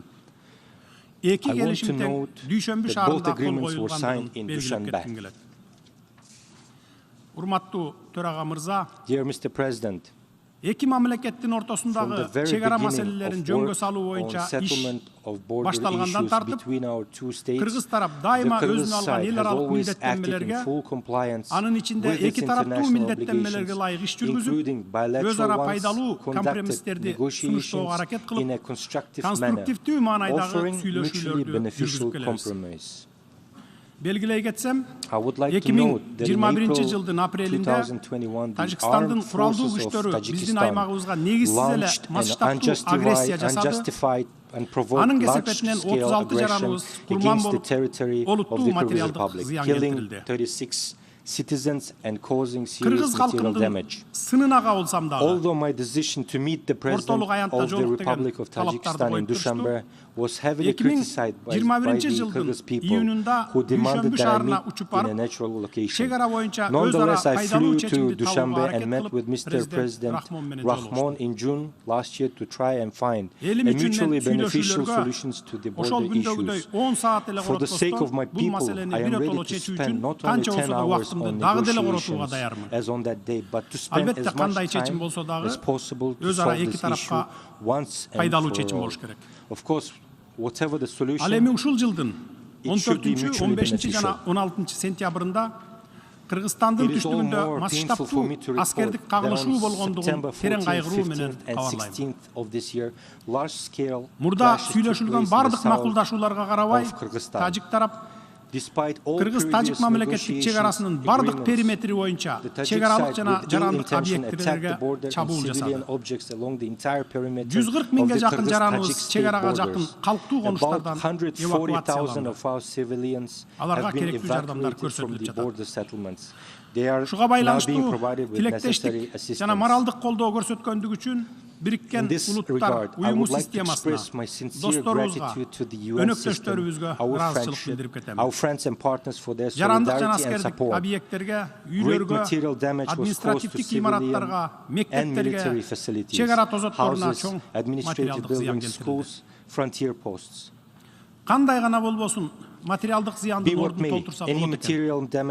Бирок өз өмүрүн аябастан мекен үчүн согушуп, курман болгон биздин ер жүрөк жоокерлерибиздин, аттоого кабылган жарандарыбыздын ордун толтура албайт экенсиң. Биз каарман жоокерлерибиздин эрдиктерин эч качан унутпайбыз. Тажикстан тараптын эч кандай себепсиз эле жасаган ушундай куралдуу агрессиялык жүзү каралык акциялары бизди өтө капагылууда. Анткени биздин өлкөлөрдүн ортосунда эл аралык келишимдер жана милдеттенмелер түзүлгөн болчу. Pacta sunt servanda. Келишимдер сакталышы керек деп латын макалында айтылат. Биз Тажик кошунабыз менен кандай гана форматта болбосун, эл аралык эрежелердин негизинде цивилизациялуу, юридикалык жолдор менен сүйлөшүү процессин улантууга даярбыз. Коңшубуздун мыйзамга каршы сокку аракеттеринин кесепетинен биздин ишенимибиз солгундап кеткендигин эске алып, биз сүйлөшүүлөрдү улантууга эл аралык, анын ичинде Бириккен Улуттар уюму, Европа кызматташтык жана коопсуздук уюму, жамааттык коопсуздук кызматташтык уюму сыяктуу уюмдардын ортомчулугуна да даярбыз. Бизде тажик тараптын өткөн жылдарда жана кечээки жасаган укукка каршы биринчилерден болуп кол салган иш аракеттеринин документтештирилген далилдери бар. Биз эч качан биринчи болуп кол салган эмеспиз жана кол салбайбыз. Ар дайым курал колдонуудан алыс болууга аракет жасап келебиз. Жана эч качан куралсыз жай тургундарды атпайбыз. Бизге дайыма тажик тараптын жасаган агрессиясына адекваттуу жооп кайтаруу менен гана чектелип жатабыз. Ушуга байланыштуу төмөнкүлөрдү баса белгилейм. Кыргыз тарап бөтөн бирөөнүн жерине көз артпайбыз, бирок бир да сантиметр жерибизди бирөөгө бербейбиз. Биз бардык чек ара жана чарба маселелерди сүйлөшүүлөр менен гана чечилиши керек деп эсептейбиз. Бүгүнкү күндө чек арага жакын райондордо коопсуздукту жана туруктуулукту камсыздоо боюнча кечиктирилгис чараларды көрүү, жергиликтүү калк арасында чыңалууну күчөтүүгө багытталган ар кандай аракеттерге бөгөт коюу, эки мамлекеттин ортосундагы ишенимди бекемдөө маселелери абдан маанилүү болуп турат. Ошондуктан биз сүйлөшүүлөргө чек ара тилкелерибизди тез арада такташып бүтүүгө дайындайбыз. Урматтуу төрага мырза, жалпы Бириккен Улуттар уюмунун проблематикасына токтолуп төмөнкүлөрдү белгилегим келет. Быйыл биз Бириккен Улуттар уюмунун 230 жылга чейин туруктуу өнүгүү максаттарын ишке ашыруу мезгилинин жарымына келдик. Ушуга байланыштуу азыркы абалды объективдүү баалай алабыз. 2015 жылы туруктуу өнүгүү максаттарынын эч кимди артта калтырбоо деген ураан менен кабыл алынышы leave no one behind, was a bright example of the constructive negotiation capacity of the world community in the interests of all of us and subsequent generations. Meanwhile, it has already become obvious that due to objective circumstances, including due to the coronavirus pandemic, the implementation of the Sustainable Development Goals in developing countries, including our country, has slowed down. And without adequate international funding, many of them may not even achieve the critical indicators of the SDGs. On my part, I want to confirm the firm commitment of the Kyrgyz Republic to the SDGs and their gradual implementation, taking into account the national capacity. I believe that our country's own potential should be the main source and engine for sustainable development. For this purpose, our efforts are aimed at achieving an accelerated and qualitative growth of the economy, including through mutually beneficial regional and international trade and investment cooperation. For example, Kyrgyzstan actively participates in the integration and cooperation processes, including the Eurasian Economic Union and the One Belt, One Road initiative of the People's Republic of China.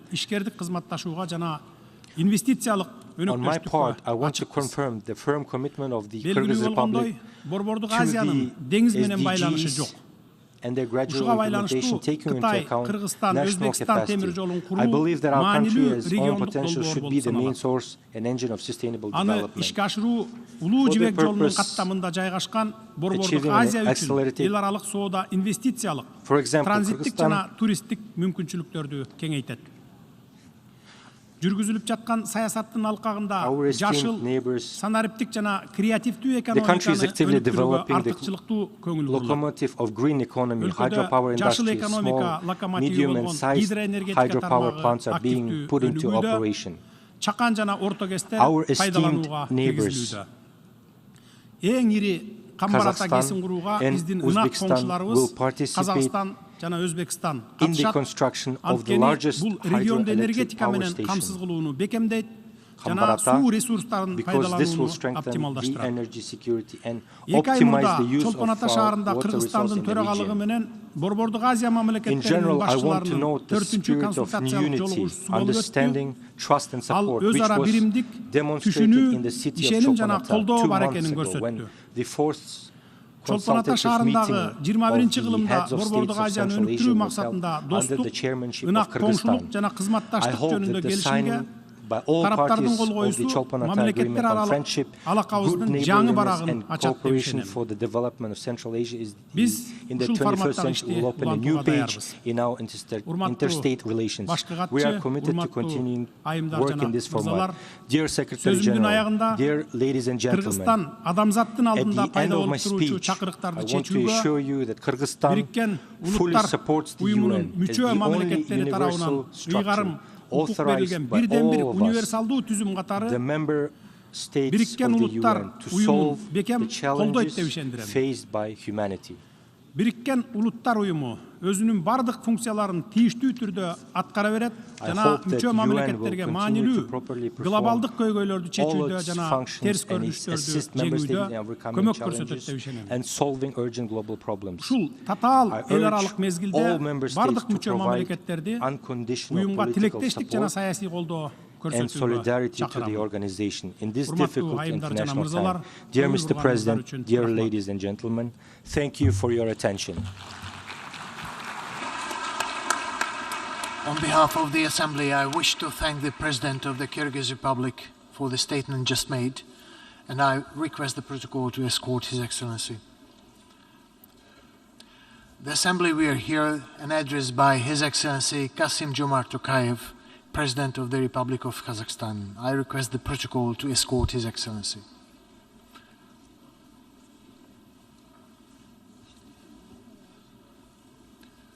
On behalf of the General Assembly, I have the honor to welcome His Excellency Kassym-Jomart Tokayev, President of the Republic of Kazakhstan, and to invite him to address the Assembly. Mr. President, Mr. Secretary General, Excellencies, first of all, I congratulate Mr. Qureshi on his election as President of the 77th session of the General Assembly. We meet here at UN headquarters at a critical time for humanity. The world of today appears to have entered a new, increasingly bitter period of geopolitical confrontation. The long-standing international system based on order and responsibility is giving way to a new, more chaotic and unpredictable one. The global system of checks and balances has failed to maintain peace and stability. The security architecture is eroding. Mutual distrust between global powers is dangerously deepening. The world is falling prey to a new set of military conflicts. For the first time in 2 generations, we face the prospect of the use of nuclear weapons, and not even as a last resort. New fault lines are creating artificial barriers and economic isolation. Economic and political sanctions have become a new norm which erodes the supply chains that ensure food security, threatening millions, especially in vulnerable communities. These problems contribute to the mounting challenges of soaring inflation, job losses, and fears of a worldwide recession, especially for developing nations. And finally, these crises severely hamper the urgent action we all agreed to combat climate change and enhance sustainable development. Some 77 years ago, the founding members placed within the United Nations Charter the principles and the norms of international law that have successfully guided us ever since. There is nothing more important now than to return to the foundational principles that lie at the root of this universal organization. In particular, we must rethink the linkages between 3 primordial principles: the sovereign equality of states, the territorial integrity of states, and peaceful coexistence between states. These 3 principles are interdependent. To respect one is to respect the other 2. To undermine one is to undermine the other 2. When the global disarmament regime, both conventional and nuclear, weakens, these 3 principles are threatened. Conversely, as these 3 principles are respected, they grow in strength. Together, they become the basis for greater interstate cooperation at every level: sub-regional, regional, and global. This is the global prosperity dividend. This system of values embodied in the United Nations remains a beacon of hope for millions of people in different parts of our planet. We must staunchly defend these values, the United Nations as its core, and the spirit of cooperation which underpins it. In other words, we cannot simply shrug our shoulders and agree with polarization and division. We cannot afford indecision or narrow interests detrimental to this common heritage and our collective good. Too much is at stake. Therefore, Kazakhstan stands ready to cooperate with all relevant actors in a spirit of inclusiveness, multilateralism, and goodwill. I am convinced that the challenges of our time can only be overcome by countries acting together. To achieve our shared goals, we must go forward in the following directions: the multiple and often interconnected crises of recent years have exposed significant gaps in global governance. They have highlighted the need to modernize and reform the United Nations. The UN must be better prepared for future challenges and opportunities. In this respect, Kazakhstan welcomed the proposals in the report of the Secretary General entitled Our Common Agenda. This is an important opportunity to reaffirm the Charter of the United Nations, reinvigorate multilateralism, boost implementation of existing commitments, agree on concrete solutions to new challenges, and restore trust among member states. We look forward to contributing to the consultations at the ministerial meeting next year and to the holding of the 2024 Summit of the Future.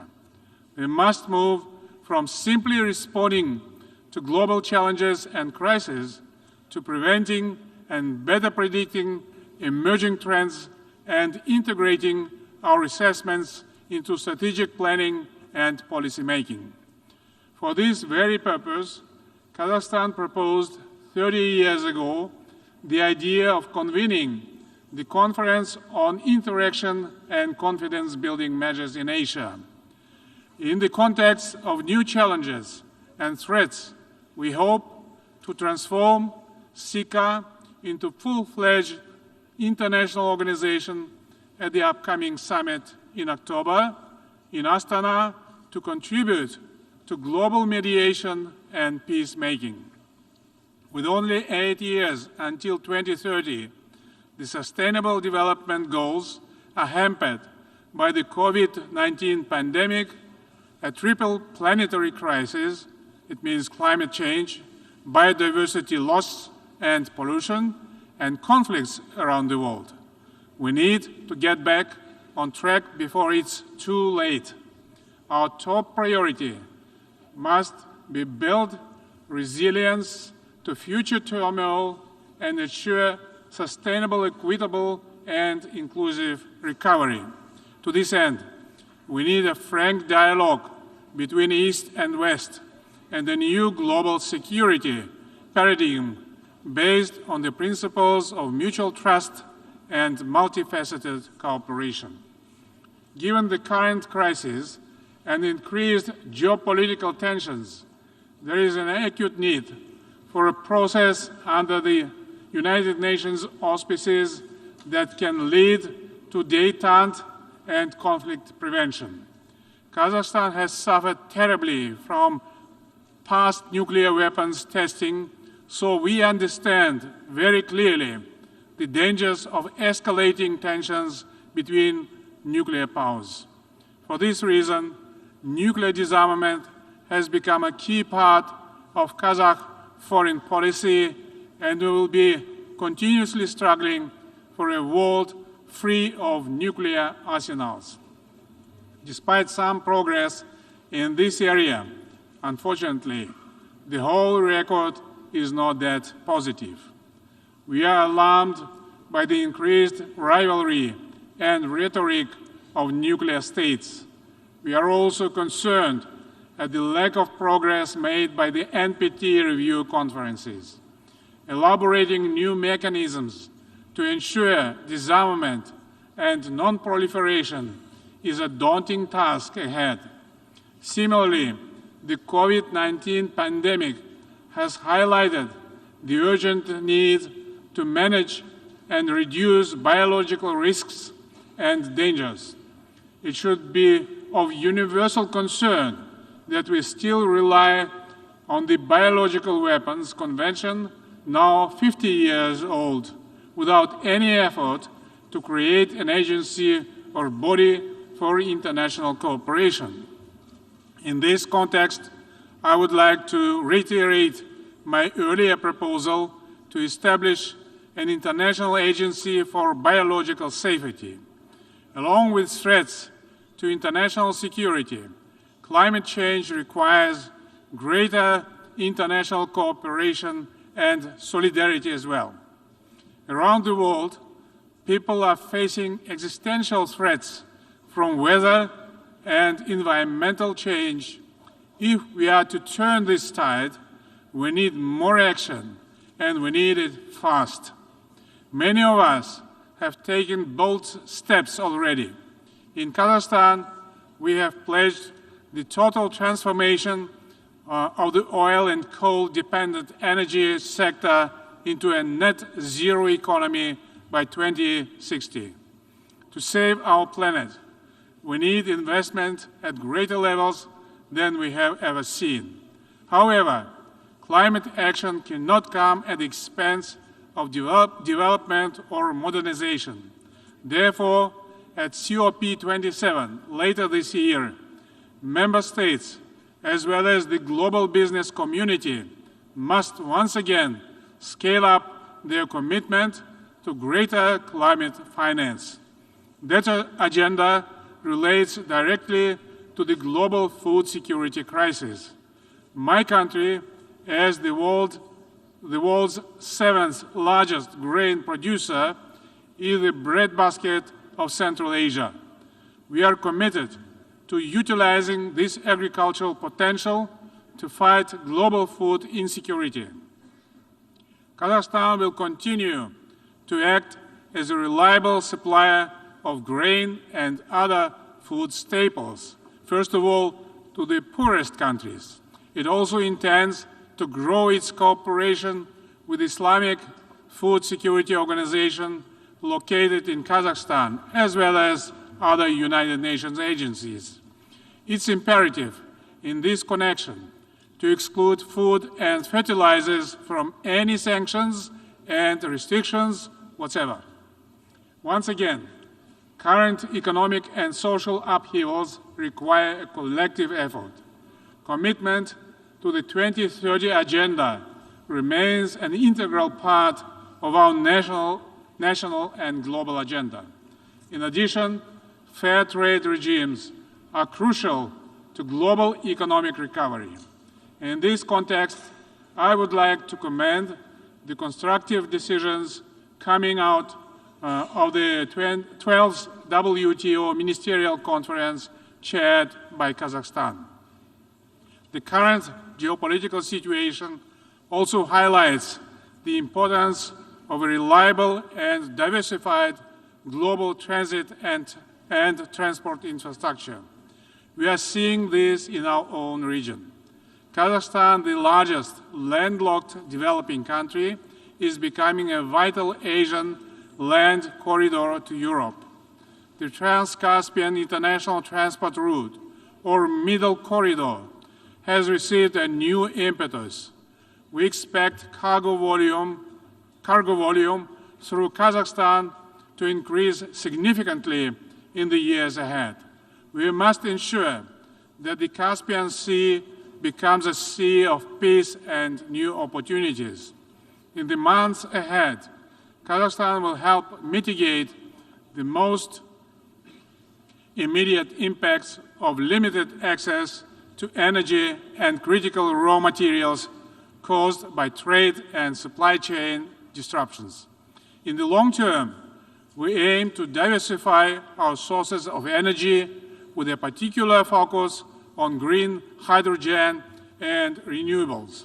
Speaking about Central Asia, we should bear in mind that it has already become a region of vast opportunities for international cooperation. Together with our Central Asian partners, we are committed to strengthening political interaction and deepening economic ties to move our region forward. We agreed to coexist as good neighbors and diversify our cooperation. This credo is based on our significant natural and agricultural resources, human capital, transport and transit potential. We are a buffer market between East and West, South and North.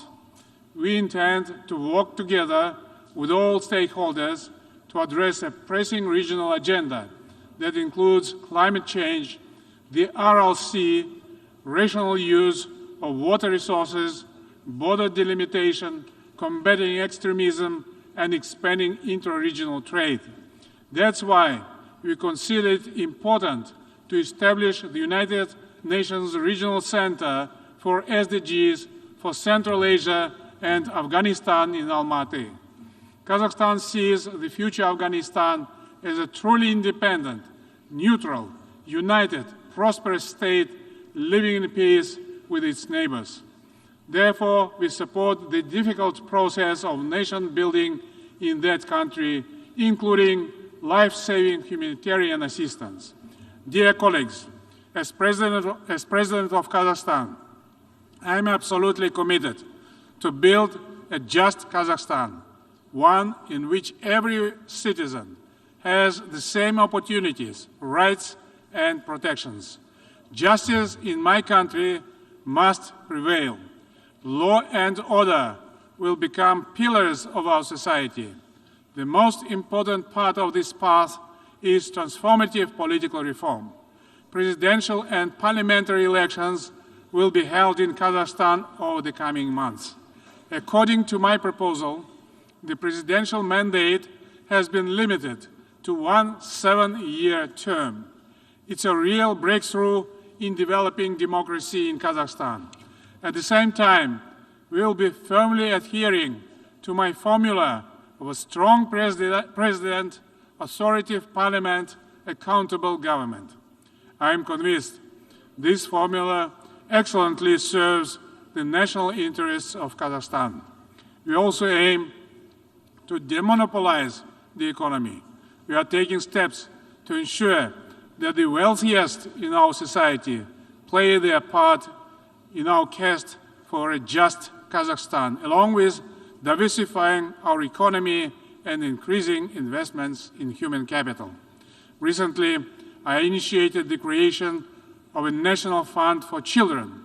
Starting in 2024, 50% of the investment income from the National Welfare Fund will be allocated to special savings accounts for children until their adulthood.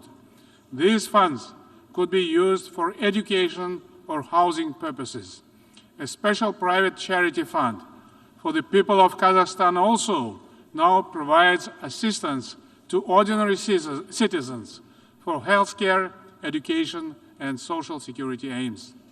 We aim to further expand the empowerment and participation of women in economic and public life. Comprehensive national transformation is not a simple process, and there will be certainly pitfalls and bumps in the road. But if we are firmly to meet the expectations of Kazakh citizens, we cannot deviate from this strategic path. Over the past 3 years, we have carried out substantial transformations through 4 packages of political reforms. For example, new laws passed by the Parliament simplified political parties' registration and reduced the threshold for parties to enter Parliament from 7% to 5%. To promote a wider involvement of citizens in governance, there is now a mandatory 30% quota for women and young people in electoral party lists. To make local administration more accountable, local mayors are now directly elected. To foster a more open culture between society and government, we have changed the law on peaceful assembly.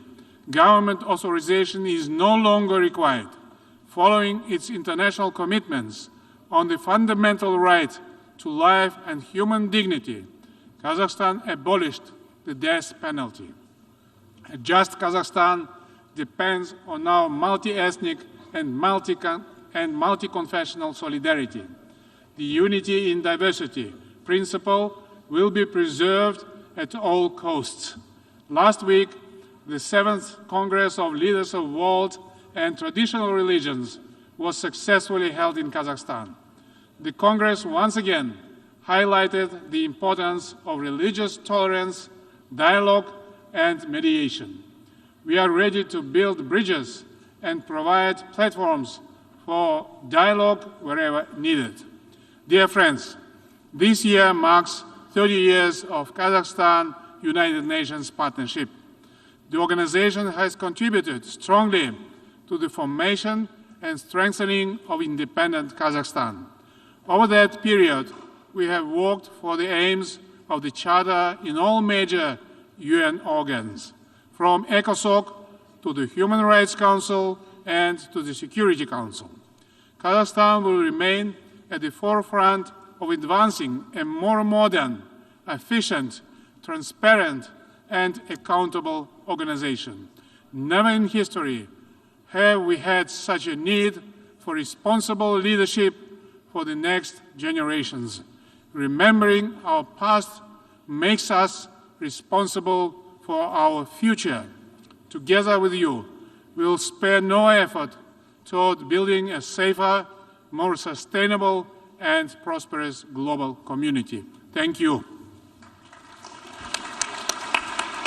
On behalf of the Assembly, I wish to thank the President of the Republic of Kazakhstan for the statement just made and request the protocol to escort His Excellency. And before proceeding, may I just kindly remind delegations that the agreed time limits for the national interventions are 15 minutes, and you are kindly requested to adhere to this agreement. The Assembly will hear an address by His Highness Sheikh Tamim bin Hamad Al Thani, Emir of the State of Qatar. I request the protocol to escort His Highness.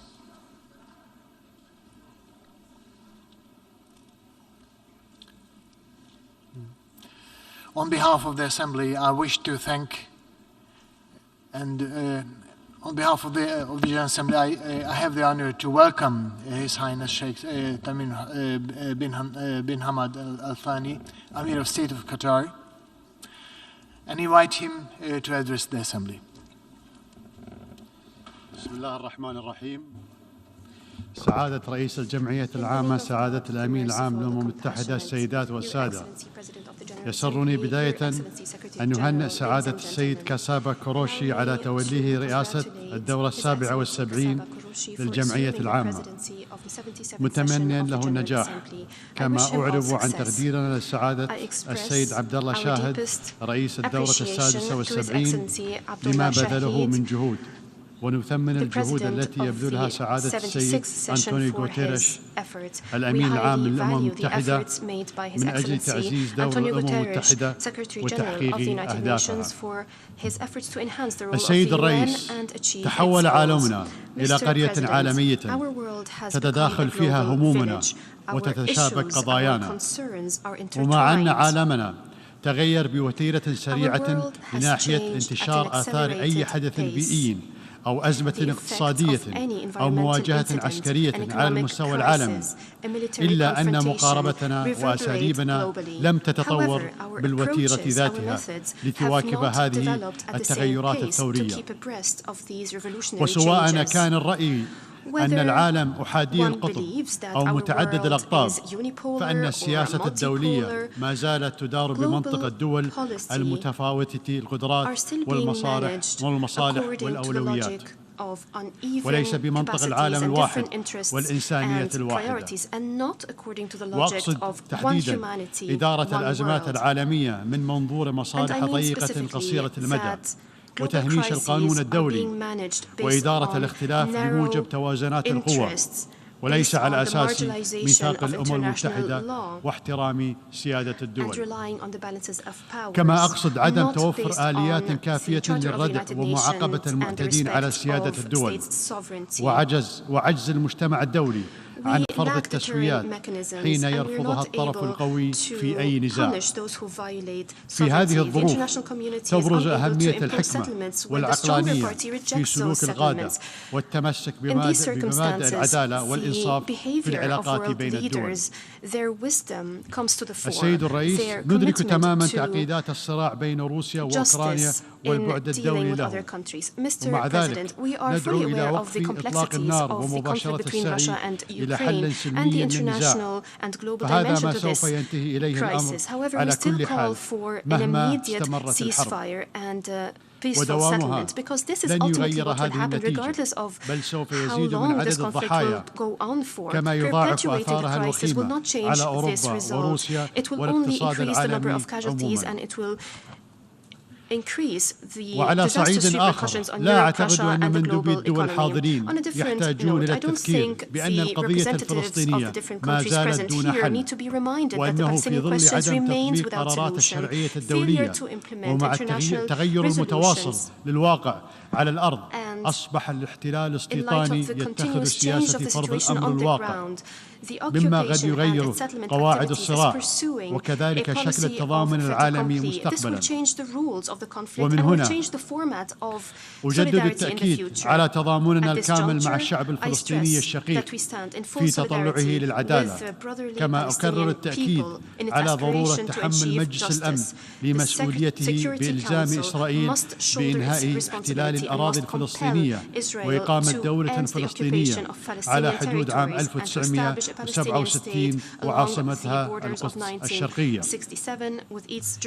وفي منطقتنا أيضا عجز المجتمع الدولي عن محاسبة مجرمي الحرب في سوريا على ما ارتكبت أيديهم، وإمعانا في الخذلان أصبح البعض يسعى لطي صفحة مأساة الشعب السوري دون مقابل ويتجاهل التضحيات الكبيرة التي قدمها هذا الشعب المنكوب دون حل يحقق تطلعاته ووحدة سوريا والسلم والاستقرار فيها.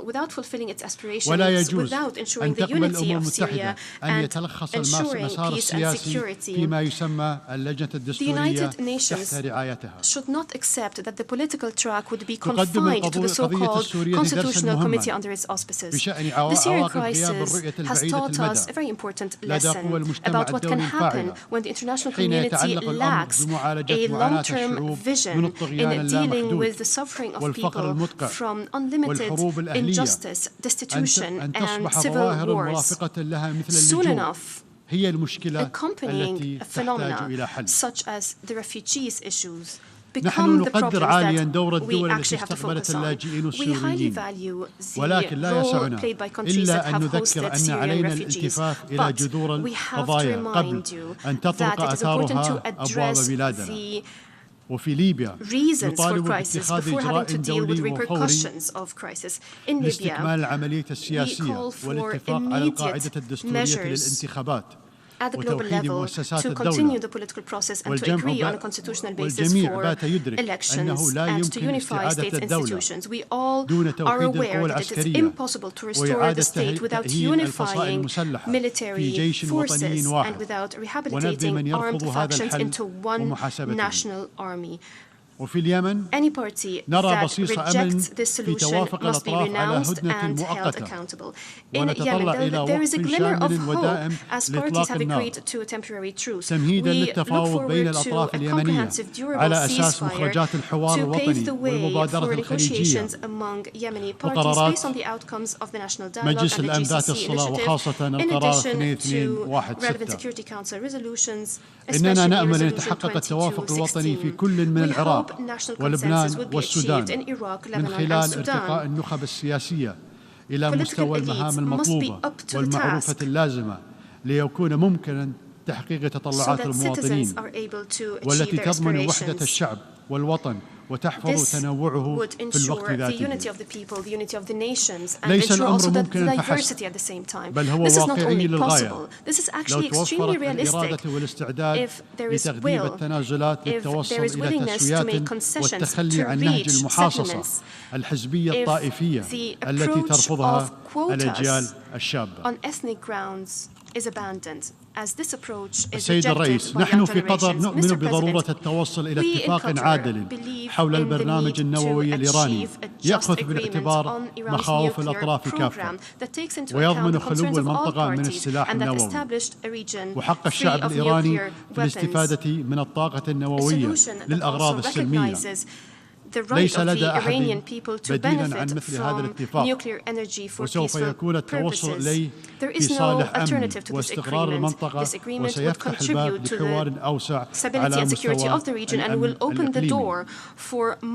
أما في أفغانستان فإننا ندعو جميع الأطراف إلى الحفاظ على مكتسبات اتفاق الدوحة للسلام والبناء عليه ومنها أن لا تكون أفغانستان ملاذا للأفراد والجماعات الإرهابية والمتطرفة حتى يحظى الشعب الأفغاني بالاستقرار والازدهار الذي طال انتظاره. لقد أكدنا مرارا على ضرورة حماية المدنيين في أفغانستان واحترام حقوق الإنسان والمواطن بما في ذلك حقوق المرأة وحق الفتيات في التعليم وتحقيق المصالحة الوطنية بين فئات الشعب الأفغاني كما حذرنا من خطورة عزل أفغانستان وما يمكن أن يترتب عليه محاصرتها من نتائج عكسية.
Ce sur quoi il y avait accord et désaccord, la balle est maintenant dans le camp de l'Iran, qui doit dire si elle accepte ou pas les conditions qui ont été proposées par les Américains et les Européens de manière formelle.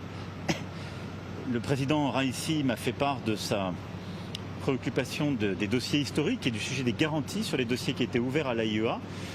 Si c'est une précondition, alors l'AIEA doit faire en toute indépendance son travail. J'ai insisté là-dessus, ça n'est pas une expertise politique, il n'y aura pas d'intervention politique, il faut préserver l'indépendance de l'AIEA, ce travail doit aller à son terme.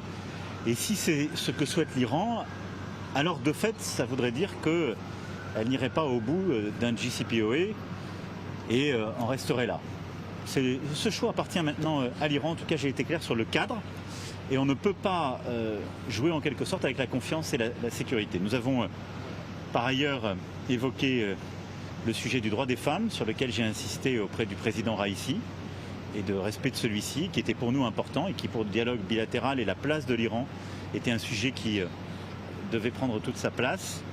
Et nous avons évoqué évidemment les sujets bilatéraux et régionaux au-delà de cela. Monsieur le Président, quelle est votre réaction au référendum organisé dans le Donbass? Est-ce que la communauté internationale doit réagir? Aujourd'hui, nous avons une guerre qui est une guerre d'annexion lancée par la Russie contre l'Ukraine. La guerre continue avec des offensives et contre-offensives. Les conditions ne sont absolument pas remplies et ceci n'a pas d'existence légale. Et donc il s'agit d'une provocation supplémentaire qui, à nos yeux, ne donnerait lieu à aucune conséquence sur la position qui est la nôtre. La Russie doit quitter le territoire ukrainien. Les armées russes doivent quitter le territoire ukrainien, qui est un territoire souverain. Elle doit respecter les frontières qui sont internationalement reconnues.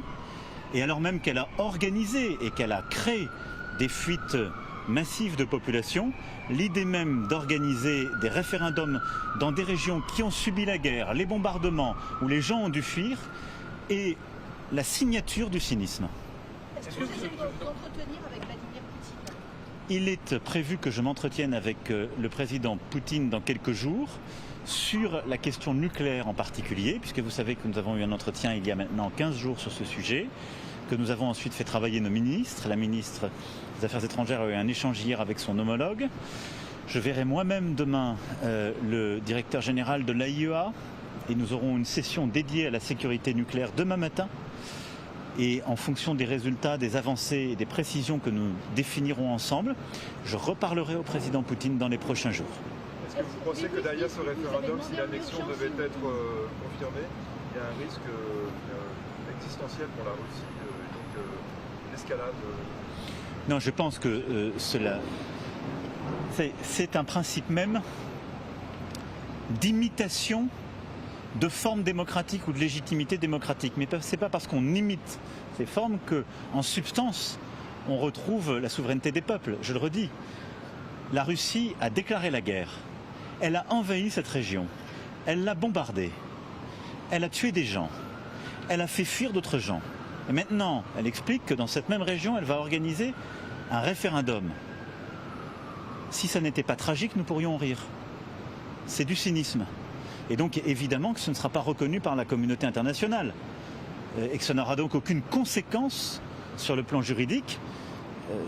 La seule chose qui peut permettre d'avoir un résultat, c'est le retrait des forces russes, c'est le retour choisi dans des termes qu'ils auront à définir par les Ukrainiens de la négociation, et c'est la conclusion d'une paix. Est-ce que Moscou a signifié à la France le caractère inacceptable des livraisons d'armes à l'Ukraine? Non, depuis le début, en toute transparence, il y a un cadre. Ce cadre est celui dans lequel nous aidons un pays à défendre son peuple et son territoire. Nous avons à chaque fois veillé à ce qu'il n'y ait pas d'équipements qui se mettent en situation de menacer le territoire russe. C'est toujours la ligne que nous avons définie. Elle a toujours été respectée. Les choses se font en transparence. Rien de nouveau à cet égard. Est-ce que vous êtes inquiet de la situation et est-ce que si en effet cette annexion, il y aura une réaction supplémentaire de la communauté internationale? Mais je voudrais qu'il soit clair que les référendums n'auront aucune conséquence juridique. Donc ne commençons pas à parler aujourd'hui d'annexion, y compris dans des territoires qui sont encore contestés militairement. Donc je pense qu'il faut chasser de notre vocabulaire ce mot qui tendrait à en quelque sorte donner une forme d'effet utile ou d'efficacité à un processus qui est une parodie. Je pense que c'est une parodie ce qui a été annoncé par la Russie. La seule chose qui existe, c'est la guerre, décidée par la Russie, c'est la résistance que mène l'Ukraine, et c'est la fin de la guerre que nous souhaitons tous. Et donc aujourd'hui, nous devons tous nous concentrer pour que cette guerre puisse cesser, que la paix revienne, que l'Ukraine retrouve justement sa souveraineté et sa liberté, que les négociations, dans des termes que l'Ukraine aura choisis et la Russie a accepté, puissent se faire, et que nous réglions les problèmes qui découlent de cette situation sur le plan alimentaire, énergétique, etc. C'est aussi un des défis que nous avons à gérer lors de cette Assemblée générale. Comment il gère sophistiqué aux Ukrainiens? Je ne ferai jamais de discussion. Il y a des discussions bilatérales qui se font avec les Ukrainiens. Il y a des demandes qui se font. Ils en ont parlé en particulier pour les Césars. Nous avons déjà fait des livraisons, nous en referons. Et nous avons d'autres équipements. Je considère que c'est plutôt aux Ukrainiens d'expliciter quand ils le souhaitent les choses et à nos ministres devant la représentation nationale. Écoutez, le cœur de mon discours à la tribune tout à l'heure, c'est en effet celui du choix entre la guerre et la paix. Et celui dans le contexte que nous vivons, évidemment de tout faire pour mettre fin à cette guerre, traiter de ses conséquences mondiales, mais d'éviter derrière cette guerre la division du monde entre l'Ouest et le reste de la planète. Et donc c'est aussi, pour moi, c'est le cœur du message que je viens porter aujourd'hui. Et je pense au contraire que nous avons évidemment cette guerre, mais nous avons la famine, nous avons les drames liés au dérèglement climatique, nous avons d'immenses défis qui supposent de la coopération internationale. Et donc le devoir qui est le nôtre, c'est de retrouver de l'unité pour mettre le plus tôt possible fin à cette guerre et pour le plus tôt possible réussir dans la lutte contre le réchauffement climatique et l'effondrement de la biodiversité, dans la lutte contre la famine, dans la lutte contre les pandémies, eh bien, retrouver de la coopération internationale et réengager la communauté internationale. Comment vous passez le soutien des pays du Sud, justement, dans ce que vous voulez faire là, cette coalition internationale? Ils ne sont pas toujours tous sur le même point de vue vis-à-vis de la Russie. D'abord, en étant factuel. Qui aide face au dérèglement climatique? Qui a aidé face au Covid? Qui aide sur le plan du développement? Nous. Nous. Et donc, il faut aussi qu'on soit cohérent. Et donc, qui apporte des solutions durables pour justement la sécurité alimentaire, pour faire face aux défis. Ce sont les pays de l'Ouest, largement je dirais les pays aussi du G7. Et donc nous devons donner une transparence à cet agenda, nous devons être respectueux de l'agenda des pays du Sud dans leur variété et réengager. Je suis pour qu'il y ait du pragmatisme de tous les côtés. Comment s'est passée votre rencontre avec Liz Truss? Est-ce qu'il y a une relance des relations bilatérales? Écoutez, d'abord, je veux ici redire tout notre soutien, notre affection au peuple britannique, à la famille royale et au roi Charles III et dire l'émotion qui était celle de mon épouse et la mienne hier en étant lors de ces funérailles nationales aux côtés du peuple britannique. Je l'ai redit ce matin à la Première ministre.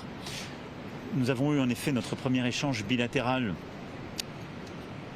à l'instant, donc en marge de cette Assemblée générale des Nations Unies. Ça nous a permis de passer en revue les dossiers, la guerre en Ukraine, les grands dossiers régionaux, la relation bilatérale, la question européenne plus largement et celle de la communauté politique européenne.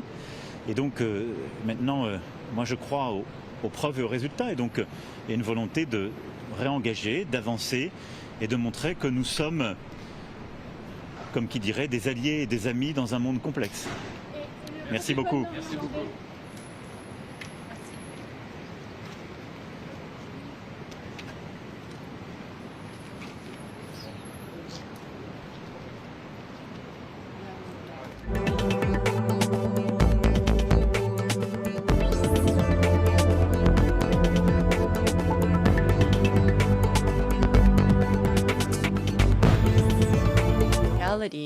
When we are free from disease and hunger, free from illiteracy, and free from want of energy and culture.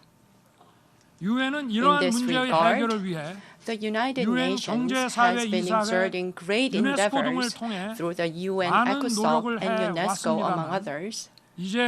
Yet, it is now urged to take on a broader role and responsibility. To tackle the challenges brought on by the pandemic, the UN must play a central role in bringing the community of nations together to decisively step up their support for countries with limited fiscal space and technical expertise. In pursuit of the global agenda for decarbonization, countries with leading green technologies must work to unsparingly share new and renewable energy technologies with other countries. In the era of digital sophistication, one of the most urgent tasks for the global community and the UN is promoting global cooperation to narrow the digital divide, which exacerbates polarization between nations. Countries at the forefront of digital innovation must offer broader assistance for digital education, technology transfer, and investment, while the UN must redouble its efforts to mobilize support to that end. Mr. President, Mr. Secretary General, and distinguished delegates, the Republic of Korea, notwithstanding the recent fiscal consolidation, scaled up support for those who are in need with resources secured through expenditure restructuring. At home, we're offering more assistance to socially vulnerable groups, and abroad, we increase our official development assistance budget. Just as broadening support for the socially disadvantaged groups lays the groundwork for sustainable prosperity, support for nations of the world facing challenges will render global freedom and peace more sustainable. As a responsible member of the international community, Korea is committed to playing its due responsibility and role for the freedom of global citizens and prosperity of the global community. Korea has accelerated research development for COVID-19 therapeutics and vaccines, pledging $300 million toward the Act A initiative and $30 million to the Financial Intermediary Fund of the World Bank, among others, thereby expanding its contributions to building a more robust global health architecture. We're also taking part in negotiations to 협상에도 reach a pandemic 참여 중이며 accord under the 오늘 World 11월 Health Organization. 미래 감염병 To 대응을 ensure a 위한 more effective 글로벌 response to future infectious disease 보건 안보 outbreaks, 부상 강요 Korea will host 서울에서 a ministerial 개최할 meeting of the 것입니다. Global Health Security Agenda 아울러 in Seoul this 대한민국은 November. 글로벌 In 감염병 addition, Korea will 대응이라는 remarkably 인류 increase 공동 its 과제 contribution 해결을 to the global 적극 fund, 동참하기 joining 위해 forces with our 글로벌 partners 펀드에 in 대한 our fight 기여를 against infectious 획기적으로 diseases, 확대하기로 including 했습니다. AIDS, tuberculosis, and 기후변화 malaria. 문제에 관해서도 Turning to the issue of climate 대한민국은 change, 그린 Korea ODA를 will scale up 확대하고 its green ODA, 개발도상국의 help developing countries 저탄소 에너지 transition to a 전환을 low-carbon 도울 것이며 future, 혁신적 and share 녹색 its 기술을 innovative green 모든 technologies 인류와 with 공유하기 the 위해 entire 노력할 것입니다. humanity. 대한민국은 이미 오래전부터 Over the years, Korea has 전자정부 been 디지털 기술을 transferring and 대도국을 sharing its 비롯한 많은 나라에 e-government digital technology 이전하고 with developing 공유해 countries 왔습니다. and many others. 대한민국은 지금 The Korean 디지털 government 플랫폼 is 정부를 pushing 추진하고 forward 있습니다. with its plan to transform 디지털 itself 기술로 into digital platform government. 민주주의와 It is an 행정 ambitious 서비스, initiative to 그리고 remarkably 복지 upgrade our 서비스를 democracy, public 획기적으로 service, and 업그레이드시키는 welfare through 원대한 digital 시도입니다. technology. 앞으로 이러한 디지털 We will 기술과 continue to 데이터를 more widely 더 많이 share our advanced 공유하고 digital technology 지원과 and 교육 data 투자에 and spare no 노력을 effort in 아끼지 providing support 않겠습니다. and in investing in education. 의장님, Mr. President, 사무총장님, Mr. Secretary 각국 대표 General, 여러분, distinguished 우리가 delegates, 직면하고 있는 글로벌 as we 위기에 seek 대한 answers to the global 해결책으로 crisis we're UN faced with, 시스템과 the viability of the 보편적 UN 국제 system 규범 체계가 and the universal global 과연 norms 유용한 것인지에 architecture 관해 is now 지금 현재 under 시험대에 올라 test. 있다고 할 수 있습니다. 그러나 우리가 현재 The 직면하고 crisis 있는 이 confronting 위기는 us will only be 자유라는 resolved 보편적 가치를 when we stand 공유하고 firmly in 자유를 solidarity 지키고 확장하기 to share 위해 the universal